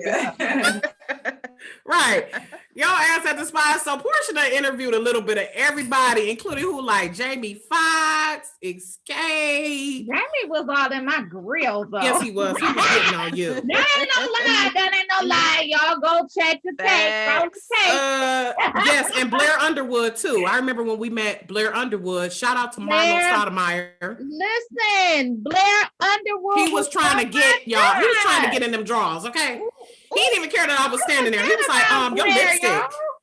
He was. I was like, don't do that. Don't do that. He was cute though. He was smelling good too. He was smelling good. So Vivica A. Fox, Omari Hardrick, so many people, Kadeem Hardison. So just Porsha, just give us a snapshot what made you decide to get into the industry, coming from, because obviously corporate America was not for you. It's really not for any of us. That's why we do what we do. I mean, we got to pay the bills. So yeah. Okay. So I think, like I've told this story before, and people in Detroit know. So I got my start from Montez Miller. Montez is the one that, so I think I started with the Stevie Wonder event. This was before I even found out about Rolling Out, took the opportunity with Rolling Out. But we did a Stevie Wonder event because so I used to volunteer. I was on the board for not the board. I was on the planning committee for Bravo. Bravo. We would do a whole bunch of stuff, and you would just meet a whole bunch of people around the city, right? And so I was doing an event for Stevie Wonder. I think it was a street renaming dedication for Stevie Wonder, and I was working that event, and I met. You know what? I'm lying. It wasn't Stevie Wonder. No, I was waiting on you to because that was about a year later. But I was just waiting on you to. John, what's his name? He died. He was married to Monica. John Conyers. It was the late John Conyers event. Because we did that Stevie Wonder event together. Yeah. Mm-hmm. So it was the John Conyers event is when I met Montez. And Montez, she liked my work ethic. She liked how I rocked out. She liked how I did things. She liked how I was organized. She was like, I'm gonna take you with me and we're gonna do some other stuff. I'm like, bet. Okay, let's do it, right? And so from there, Montez worked at the Michigan Chronicle. And of course, the Michigan Chronicle was like the publication in Detroit that was doing all of the big events, all of the big things. People, Michigan Chronicle's name was ringing and they was just doing big things. And so Montez did videography for them. She did photography for them. She worked for them, all of that. And so she would take me on these prestigious events. And so she would say, you don't have to say nothing. She said, but I'm going to just put a microphone in your hand. You just hold the microphone. I'm going to ask the questions. They ain't going to look at you. I'm going to ask the question. Now, all you got to do is hold the mic. So that's how I started out. I was just holding the mic. She was like, just be cute, put on the dress, put on some makeup, do your hair. I just need you to hold the microphone. I was like, okay, fine. And she would speak life into me. And she would say, I really wish you wanted to do this because you would be really good. I really wish that you were serious about it because I see something in you that I think it could work. Like, I'm not just saying that. I really do think that you will be good at this. And so I'm like, okay, I don't know, maybe, perhaps. And, I was working corporate America, a single mama. I really didn't have anything else to lose. And it was exciting. So through Montez, I met Barry Gordy. Through Montez, I met, and I would be remiss if I didn't say Lisa Wilmore had her hand in this too. So Montez and Lisa Wilmore. Lisa. So through Montez and Lisa, I met Magic and Cookie Johnson. Like, we would just go to all of those type of events, right? And like I said, Montez would just have me holding the microphone. And then I think I actually interviewed Anthony Anderson with Montez. And from there, I remember writing down in my, it wasn't a journal, it was like my online thing in OneNote. So I remember writing it down and saying, this is what I want to do. I want to interview celebrity artists with big names and and And so I just detailed everything that I wanted to do. And I remember the year before I left corporate America, or they showed me the door, right? So a year before I left corporate America, I remember reading it and I just started crying because I was like, did I manifest? Yes, you did. Write that vision and make it plain. Yeah, you did. Every single thing I said I wanted to do was in this little OneNote, and I had completely forgot about it. And I was like, damn, look at God, right? Yeah. And so from there, Lisa, I was at one of Lisa's events. I met Blair Underwood at Lisa's event too, but we interviewed him for Rolling Out. Nonetheless, Lisa did PR work for corporate. And so she worked for Ford. And so we would do all of the Ford events or whatever. She would pay me when she could. If she couldn't, I didn't give a damn because I was getting out. I was being social. I was, getting to know people. And so it was at a global automotive push where Lisa and I were working, where I met Munson Steve. Now, I knew exactly who Munson was because a friend of mine, I'm just going to say a friend of mine had told me if I was serious about, my dream and what it was that I wanted to do with the, magazine and writing and interviewing and all this, he said, I will introduce you to Munson. So at that time, I wasn't speaking to my friend, right? And I don't even think I ever told Munson this, but I wasn't speaking to my friend. And at the event, at the Global Automotive Push event, Munson was there. I knew who he was because I looked him up from my friend because he was like, I'm gonna introduce you to Munson C. He's the CEO of Rolling Out and one, yada, yada, yada. I'm like, oh, okay, fine, cool. But I wasn't talking. We were not on speaking terms, me and my friend. So when I seen Munson, I got mad. And I told Lisa, I was like, I ain't gonna tell y'all what I said, but I was like, that was my opportunity to meet Munson, and he messed it up, and whoa, and yada, yada, yada. And she was like, don't worry about it. What God got for you is for you. Don't worry about it. It's fine. And I said, Lisa, I said, I'm gonna go introduce myself. That's what I'm gonna do. I'm gonna go introduce myself. She was like, go for it. I said, I am. She was like, what you gonna say? I don't know, but I'm gonna say something. But I'm gonna go introduce myself. So I stayed at the event, ball gown and all, because that was the type of event that it was. And well, it was an evening gown. And I waited because I watched him all day, and I waited until he was about to go speak, but the room was empty. I knew the room was empty because I was working the event. So he walked in the room. I followed in the room behind him. I said, Munson C. He turned around. He was like, basically like, this is who I know you. I'm like, no. I introduced myself. And I said, I know who you are. I know all the great things you do in the community. I said, whenever you're back in Detroit, I would love to sit down, have a conversation with you about some of the things that you're doing because I would love to contribute. He said, okay, I'll give you a call. That was it. It's like, okay, thank you. So afterwards, I went back to Lisa like, I did it and I didn't even need him. Right, exactly. Because what God has for you is for you. It's for you. Because you still have to make that opportunity move forward, though. Yeah. Right. So, long story short, Munson didn't call. He didn't call for like a month. And then he called, and I was like, I remember the day he called, everybody was in the car because I was taking the boys to music lesson. And I might have had him on speakerphone, I don't know. But he was asking me this barrage of questions back to back. Do you like to write? What you like to write about? Da, da, da, da. I didn't know I was on a Saturday morning interview, impromptu, right? Mm-hmm. What you like to write about? What are your likes? What are your interests? Da, da, da, da. And then he gave me an assignment. So I ain't really think nothing about the assignment. We ain't talk after that. I was like, okay, whatever. And then he called back. It might have been a month later when he called back. And he was like, what happened to the assignment? I thought you was doing this. Da, da, da, da, da, da, da. And then we just started working together. And I remember the first assignment that he gave me, it was a writing assignment. And it was an assignment about me, my very first story on Rolling Out, about being, I didn't know what to write about. He was like, I don't care what it is, figure it out, put it out. I don't give a damn what it is. I'm like, okay, fine. And so at that time, I was really doing some self-exploration, and I found out that I was a sapiosexual. Mm-hmm. And so I was like, I'm gonna write about that. And so sapiosexuals are people who find intelligence sexy, right? Mm-hmm. So you could look like Jay-Z. Jay-Z might be a bad example because he's a billionaire and ain't no such thing as an ugly billionaire, okay? Sure. Right. But so I wrote about myself being a sapiosexual, and after, it took me a couple of weeks to get that done because I just couldn't sit down and focus. He basically was like, okay, you got the job.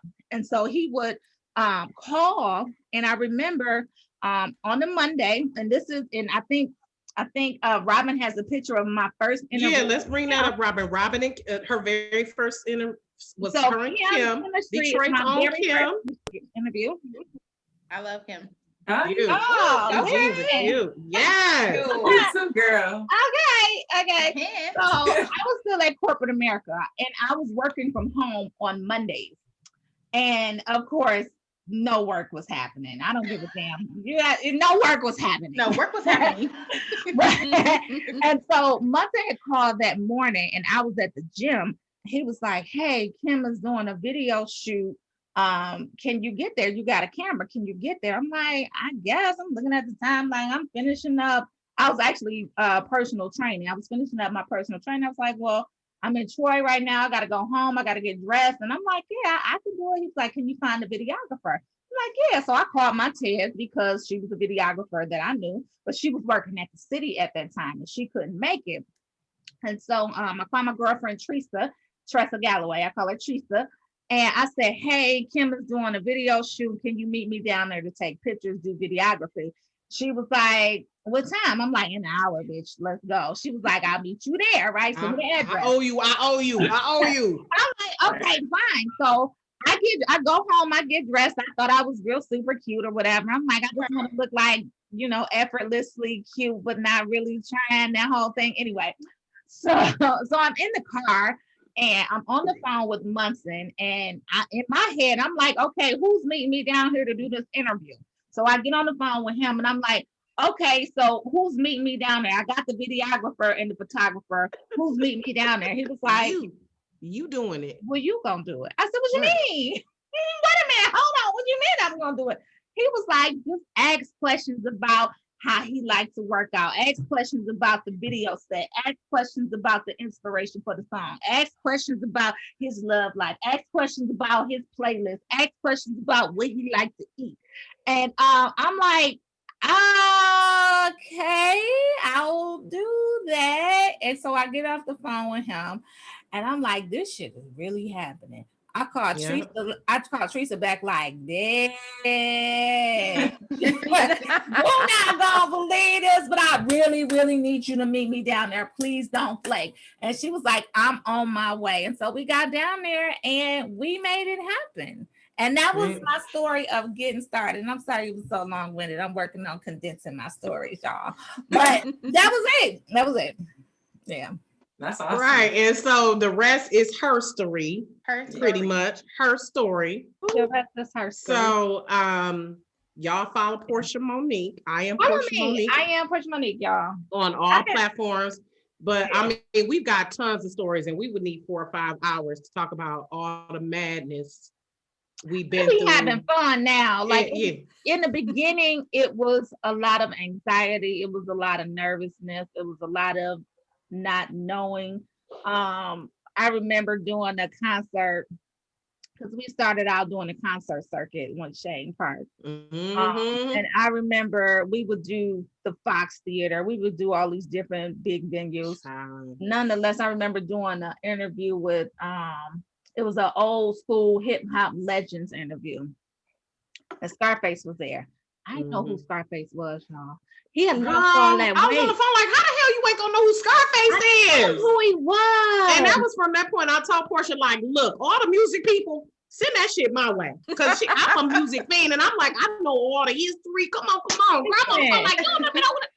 Scarface used to be bigger. And so when I saw him, he was this little he had that liver issue. Yeah. And them health issues. I had no idea who he was. And he got so mad at me. I was like, he got so mad at me. And I was like, I really wanted to be like, I'm sorry. I just didn't know who you were. He was like, yeah, now you know who I am. Now you want a picture. And I was like, I don't need one. Like, me, I'm by myself. I really don't need one. Like, I don't want you jumping on me and doing nothing. But he's all right. He got me a picture. Scarface, he all right because you cute. So he got over it. I didn't know who he was. I'm sorry. Girl, that reminded me of the time we were at Freedom Hill and she made a mistake. We were interviewing Drew Hill and she made a mistake and said jagged edge. I was like, you know how you get your 90s real quick. Wait a minute. You know how your partner fuck up and you be like, I don't even want to say it. But Nokia called her ass out like, we not jagged edge, we Drew Hill. Who called her out? That shit was hilarious. So so many moments, which I'm sure now let me switch now to Ashley, who is our rolling out producer, event coordinator, y'all on the wind up. She gets us together. All the little facts we be spitting out, Ashley be inboxing and chatting with us. I'm like, oh, okay. Real quick with it. You be like, she be on it. I be like, and she be like, X, DMX. DMX came She be on it. And Ashley is one of our Detroit natives who done took her ass down to Atlanta. I can't be mad at you though. But fellow DSA, not fellow, but DSA grad. I'm saying fellow because DSA is up the street from Cass. Yeah. But Ashley, give us a little snapshot of you and how you got into the business and what you do besides make shit snap, crackle, and pop for us on the wind up. And not only for us, tell it all, because she makes shit snap. Tell it all. and rolling out. I mean, every day we be in a meeting. We be like, well, Ashley got that. Well, we need to talk to Ashley. But Ashley, no. Right. Claps. Right. Claps for Ashley, Ina. Yes. Producer Ashley D. Shields. That's right. Yes. Girl.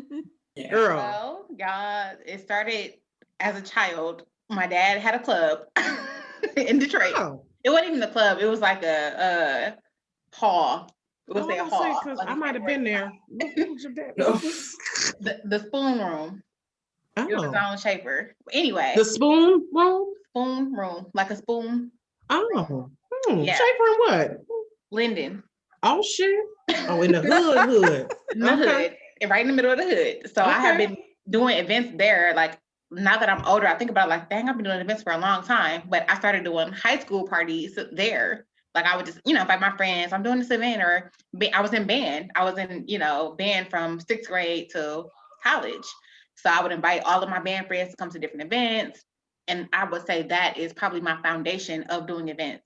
But from there, I went to Tuskegee University.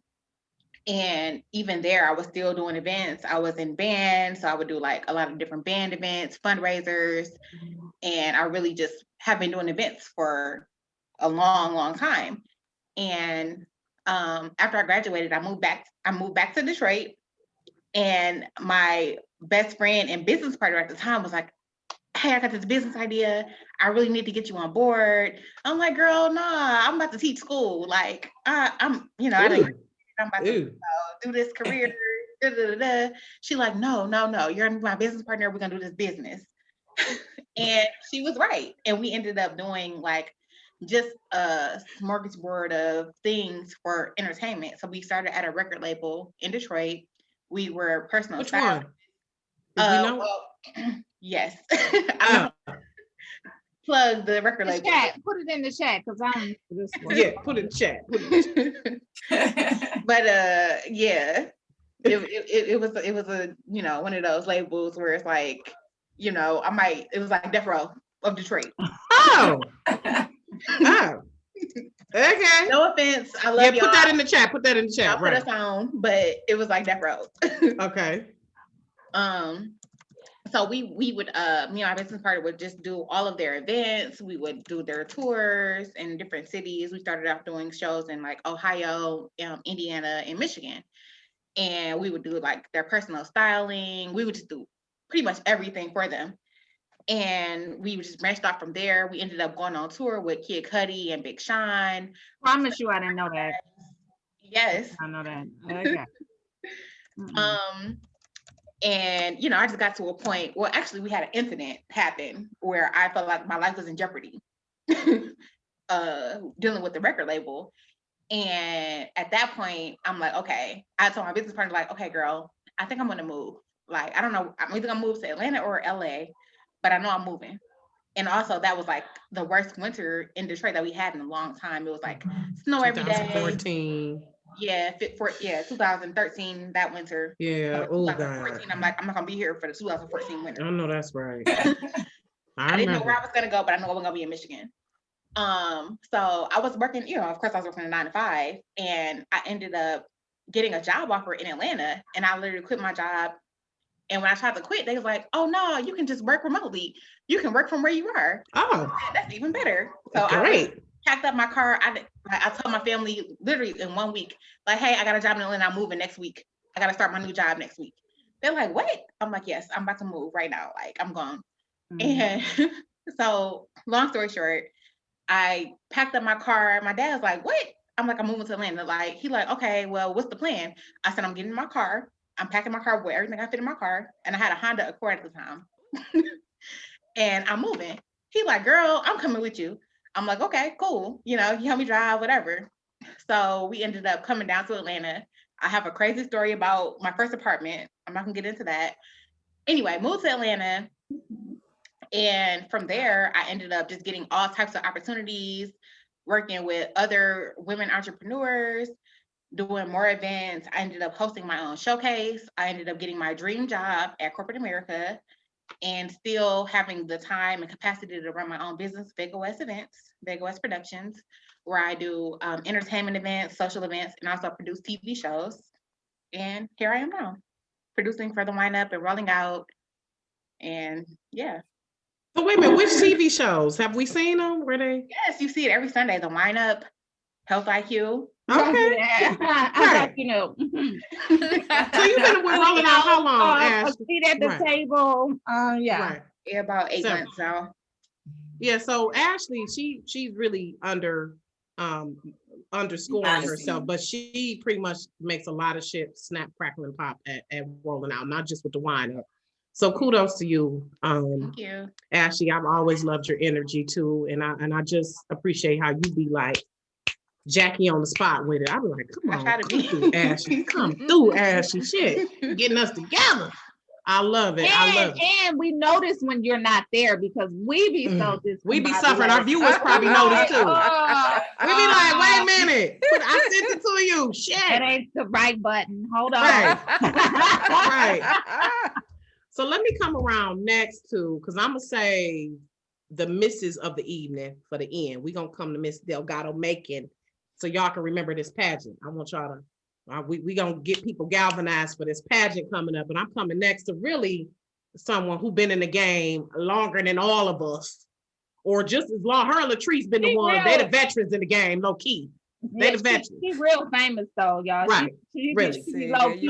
that's how the rumors get started. Ain't no rumor. Yes. Ain't no rumor. Miss Christen Rochon, y'all done met Oprah, okay? Okay, yeah. Christen been in the game, serial entrepreneur, author, influencer. If y'all don't remember Divas and Dorks, if y'all remember Divas and Dorks, that was Christen. Out here in the game, I love her, even though she went to state. Go blue. Right. You know, she is a Spartan, but an author of the new book, Creative Discipline. I have mine. I wish I would have brought it down here. I have one too. Damn, I need to go. I have a paperback. That's okay. I got a copy back here somewhere. Right, grab it right quick so we can see it. I see it. Oh, do we got it? Do we have the book? Oh, there it is. Yes, Robin. Yes. There you go. There you go. Okay. So the creative discipline. So it's just pretty much. It sounds like it's an amalgamation of all your experience, Christen. Right? Can you give us a snapshot of how you got into the game and your HERstory? Oh gosh. Okay, I'm gonna try to give you like the brief version. Was in radio for I want to say close to 15 years. CBS Radio in New York. Lived in New York for a little bit over 5 years. Had an opportunity where I randomly met a young lady that worked for BET. She actually, we hit it off on the train on the way to church. This is how random this was. We were talking, she overheard me talking to my cousin about going to church. I was on my way and she was like, oh, you going to this church? Okay, well, I'm gonna kick it with you because, I ain't never been here either. I was like, okay, bet. Had a great conversation. By the end of that Sunday evening, she was like, you know what? You're in promotions, you're in radio. If you get a chance to come out to the BET Awards in June, you should. Like, I work for the promotions department. I can put you up in hotel. You can meet some folks. It'd be cool. And I was like, for real? And I ended up flying out because, YOLO, why not? Yeah. We'll see. Yeah. And at that time, it was in Cali, right? The BET Awards. It was in California. In Cali, so why not go to It was Cali? In California. It was the 2010 BET Awards. And at this time, Ford was sponsoring the Blogger Lounge, which was backstage. This Blogger Lounge was beautiful. It was all white, everything. And it looked better than the BET VIP room. So all the VIPs was coming to the Blogger Lounge thinking it was VIP. And I'm seeing like all the OG bloggers, Concrete Loop, who else? It was just the OG, like YBF. I'm not sure if it was YBF, but it was like all the OG blogs from back in the day. And they were interviewing celebrities, and I'm like, well, hey, I got this blog that I locked down. Like, I locked down the website. I just haven't done much with it. I'm just gonna write about this experience, not thinking anything of it. And that was kind of what catapulted my career, because at the time there were no Black women-led technology style lifestyle blogs. And that's, that was the start for divasandorks.com. So fast forward to today, which is now like 10 years later. Actually 11 years later. Fast forward. I worked with Samsung at the Olympics as a Samsung Global blogger. I was a part of, what was it? Verizon's, I can't remember the name of it, but it was a tribute that Verizon did, basically calling me a trailblazer. It was shared by Diddy, Sanaa Lathan, all these other celebrities. So like the name Divas and Dorks was getting out there, and it was a really cool experience. It was definitely a cool, like, it changed my life because it gave me the opportunity to not just travel the world, but just kind of share my passions at the time. So that was Divas and Dorks. And then, 10 years later, after that, I decided to transition everything to Candidly Christen, write a book, The Creative Discipline Project, and, I'm ready for the next chapter. So right quick, give us a synopsis of what creative discipline, pretty much for those of us who need some discipline in our life. Like so me, who need discipline is not sexy. Discipline is not fun. Discipline is not something you wake up and want to do. And if you're creative, like you need that discipline. You need that discipline in order to progress. Right. And in order to just create and be productive. So what the Creative Discipline Project is it's a list of prompts. It gives certain examples and just really shares from my experience some of the things that I've done in order to kind of keep on the productive side, as well as, it gives examples of some creative leaders like Oprah, like Tyler Perry. And in addition to that, it has some prompts and creative worksheets inside. So just in case you may have writer's block, or you may, you have an idea, but you just don't know how to find the solution, how to actually map it out. Right. It gives you those step-by-step instructions on how to get from point A to point C. Mm-hmm. You said point A to point C, not B. No, Z. Okay, right. We get you from the start to the finish. I love it. Very structured. I love it. And that's what I admire about Christen as well. She can kick it, but I love how because like when we started to wind up, she was like, wait a minute now, what are we doing here? What is this? What's this going to be this segment? What is it? She got us more streamlined, because me, I'll be all over the place like, okay, let's do it. Jump in. I'm the type, I'll figure it out as I go.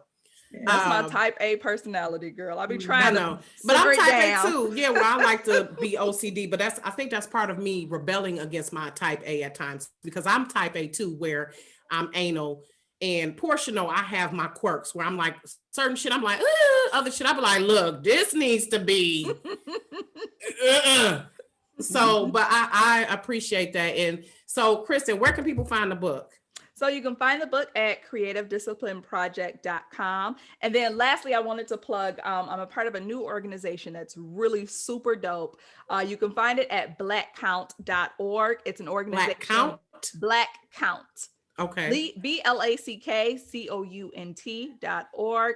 It's a new civic organization dedicated to really enhancing the Black community, everything from voter engagement to just equity issues, families, mass incarceration. I'm on the board. It's a great organization, really excited to get galvanized and started. And you can find everything at blackcount.org. I love it. All right. Yes, y'all. See, this what I'm talking about. We doing Tings, Queen Tings. That's what I'm saying, Queen Tings. That's why I was like, let me wear my crown today with my fellow queens. Okay, so last but not least, Latrice. When I met you at Jackets for Jobs, and shout out to her husband, Darnell Macon, who fellow CT94. Latrice, spirit was just so warm when I met you. We were trying to get some breakfast. We like, is there some eggs left? I think we was like the food was running out or something. Right. Shout out to Allison Vaughn. I think this was like 2017 or 18. When we went to that. Girl, it's going by so fast. Everything's so blurred. It was at MGM Grand Casino. But I had seen Latrice on social media, of course, and I just thought she was just one of the beautiful people. I'm like, she is just always gorgeous. And I'm like, how Darnell pull her? I'm talking shit. I'm like, don't do that. Darnell, I'm just teasing Darnell. I'm just teasing. Because you really just have this glowing spirit about you, Latrice. But I love how you handle your business too. So Latrice has been in the game, y'all. She's been a fashion stylist it's been about 20 years, right, Latrice? 25 years, yeah. Right. So you was back with Bad Boy when Diddy was puffy. Like, yeah. She was back doing the thing back then, styling celebrities, and she has a styling closet and Detroit fashion community. But what we really want y'all to pay attention to, chime in, Facebook viewers, is she is running for Mrs. Michigan America. She's already Mrs. Detroit. As y'all can see, her sash 2021 come through. That's you at the Motown Museum. Motown Museum. Yeah. So tell us about that, Latrice. First of all, you won. Congrats on being Mrs. Detroit 2021. Yes. So tell us about the Mrs. Michigan pageant. Mrs. Michigan America.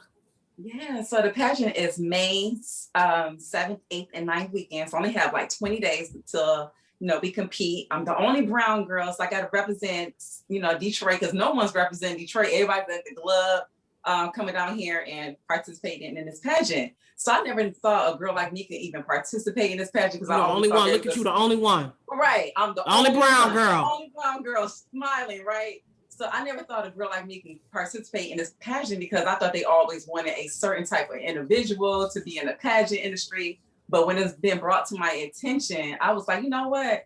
I'm going to try it out. I really didn't want to do it. I was like, I'm going to try it out. So I did. Last year I competed. I won every category, y'all. Every category. Came in third place. I'm sorry. The young individual said that I wasn't going to win because of the color of my skin. So I kind of was like, really? So I said, I'm gonna compete again. The judges came down and said, hey, can you compete again? My daughter said it. I said, you know what? I'm going to compete again and I'm going to represent Miss Detroit again, Mrs. Detroit. I don't care because everybody, want to change their titles. But I said, no, I got to represent my city. We got to bring home the crown to our city. So the pageant is May 7th, 8th, and 9th. We do not have a link yet, but we're gonna start voting real soon. I need everybody in a whole entire where they can follow you so they can know when that link is released, right. Because pretty much we need y'all in droves to vote. We need it. We need to bring home that crown and let them know Detroit got so much here to offer. So you can follow me at Latrice Delgado-Macon _ on Instagram or Latrice Delgado-Macon on Facebook. And I'll have all the details and information on when to vote and how you can vote. And don't you have a Mrs. Detroit 2021 page? I do. I'm sorry. I have a No, you're all right. I'm gonna make sure you don't forget. Page. Oh, don't you worry. I always make sure people it's Mrs. Detroit. Mrs. Detroit America page on Instagram as well. Okay. So it's Mrs. Detroit America. And you can kind of just go through my journey with me, seeing how I'm working out organizations that I am collaborating with. And I am collaborating with mental health issues this year, talking about the Black community have mental health and how we need to address it. I'm gonna talk about my trigger points and how I dealt with the mental health through family trauma and all the above. So I'm gonna mention that. That's one of the organizations that I believe in, and that's what I'm going for. I know that's right. And let me know if you need a connection with some people who into the mental health, because I'm thinking, and you already got some people, organizations you working with. So I'm working with a few people. I'm working with the Inception Gym in Farmington Hills. So I go. Shout out to David McCullough. David. So I'm the brand ambassador. So I bring clients in and talk about the whole trigger points, and then I'm gonna team up with an organization. I won't say just yet, but if you have some too, throw them at me because I want to team up as many as I can. But we're gonna talk about the mental health issues in the Black community. It's not a disease. I'm thinking about Tamala Todd. She's a mental health advocate. And I'll send you her information, but tell us right quick what you do as far as styling, which by the way, she helped me find my baby dress for her pictures, y'all. I appreciate Latrice. We FaceTime and she helped me find a dress for my baby. Yes, I've been a wardrobe stylist now for 25 years. My first ever client was J. Powell from UNV. Something's going on. Something on tour. Right. The love of yours there was on. Yes. I'm falling. Okay. Yes, 90s R&B. Very first client ever. And then I went off into working with Royce 5'9", Eminem, Jagged Edge, 112, Busta Rhymes. Everybody, anybody in the whole music industry, we were all connected with Columbia Records and Atlanta Records. We were all connected. So we were just doing a lot of styling. I would go here, there, and then I met Darnell. There we go. Michigan after that. I stayed in Michigan and had a baby. How he pulled her? It's like, I'm just playing. I ain't trying to clown Darnell. I'm just teasing him. Darnell is a great guy. I'm just teasing him because when I have my introduced us. Jason Appling introduced us. So Oh, shout out to Jason Appling. Yes. He introduced, he said, Latrice, I got this guy I want you to meet. I'm like, who? He pointed him out. I was like, I'm not interested. It took me a while to get with Darnell, but Darnell was like, treat me like the biggest queen ever, y'all. Yeah, that's what I was gonna say. I remember his spirit, because at our 10th, our Cast Tech 10-year reunion, Darnell and I didn't run, because we had 640 people who we graduated from Cast with. So I didn't run in the circle with Darnell either. But at the 10th anniversary, he was at the bar, and we had our we had a meetup at the PV Lounge, Seafood Club. What was that called, y'all? The seafood down off. Y'all know what I'm talking about down there. Yeah, PV Lounge. Yeah, but it was called Seafood the Seafood Market. Detroit. Yes, thank you, Ashley. Detroit Seafood Market, Woodward. Yep, and he was at the bar. He's like, come on. And I was like, I don't even know him. But he was just like, he knew I was CT fam. And so I appreciate that welcoming spirit. So shout out to you, Darnell, another state Spartan. I swear I'm just surrounded by y'all. That's the irony of life. But, you know, and then Ashley and Porsha, y'all HBCU. So I ain't mad at it. So, but right quick, ladies, where can people find you? I enjoyed you. I love y'all. I appreciate y'all. Y'all know I've been wanting to have y'all on here. 9 o'clock? Oh my God. They're going by so We fast. Y'all know how we do. Y'all know how we do.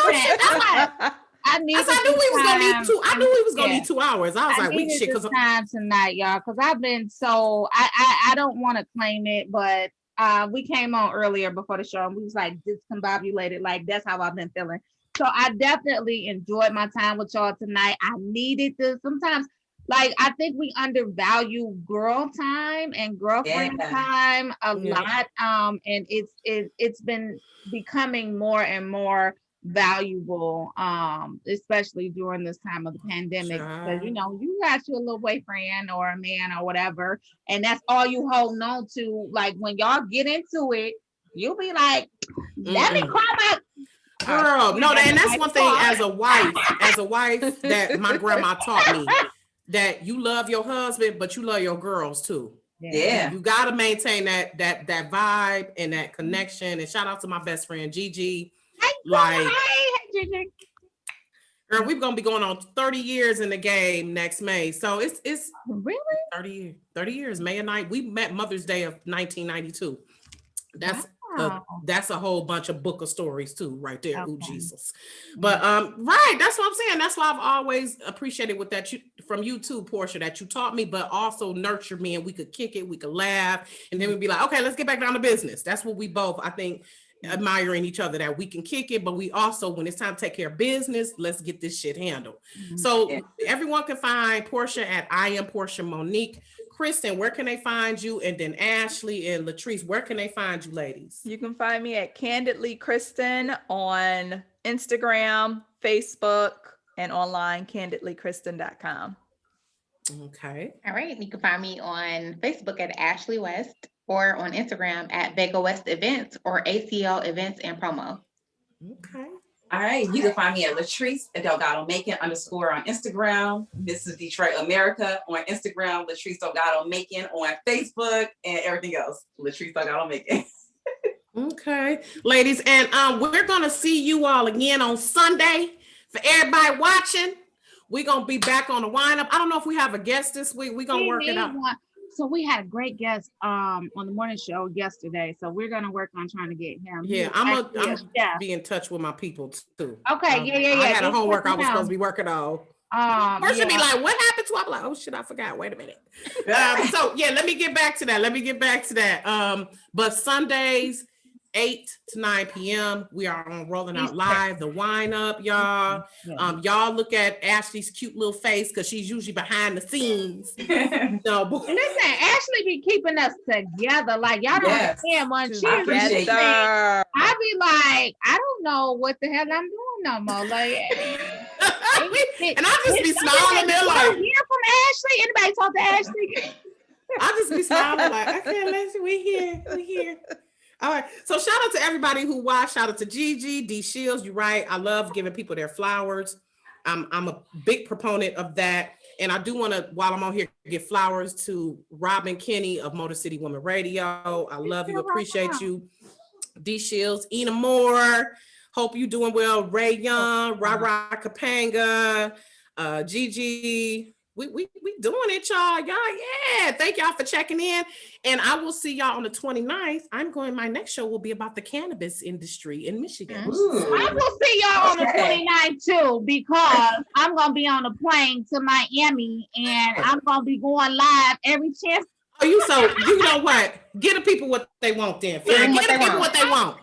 Every chance I get, as soon as I touch down, we in the airport. I know that's right. That's right. Do it. You deserve it. I'm you not work hard. I'm you not deserve it. But she won't be posting. I would be surprised if she we want updates, live updates. But still enjoy yourself, Porsha, because you one of those people you don't believe in taking off. I'll be like, you need to take a break.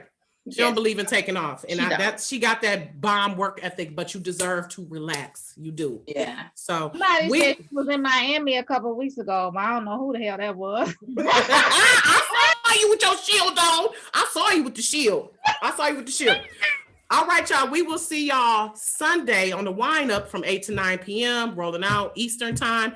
But I will also see you back here for Rocki's Reality, April 29th. Thanks everyone for tuning in. Thank you, ladies, for joining me. Love you. Yeah. Thank y'all. Bye. This was fun. Yes. We had a good time. That was fun. Fun.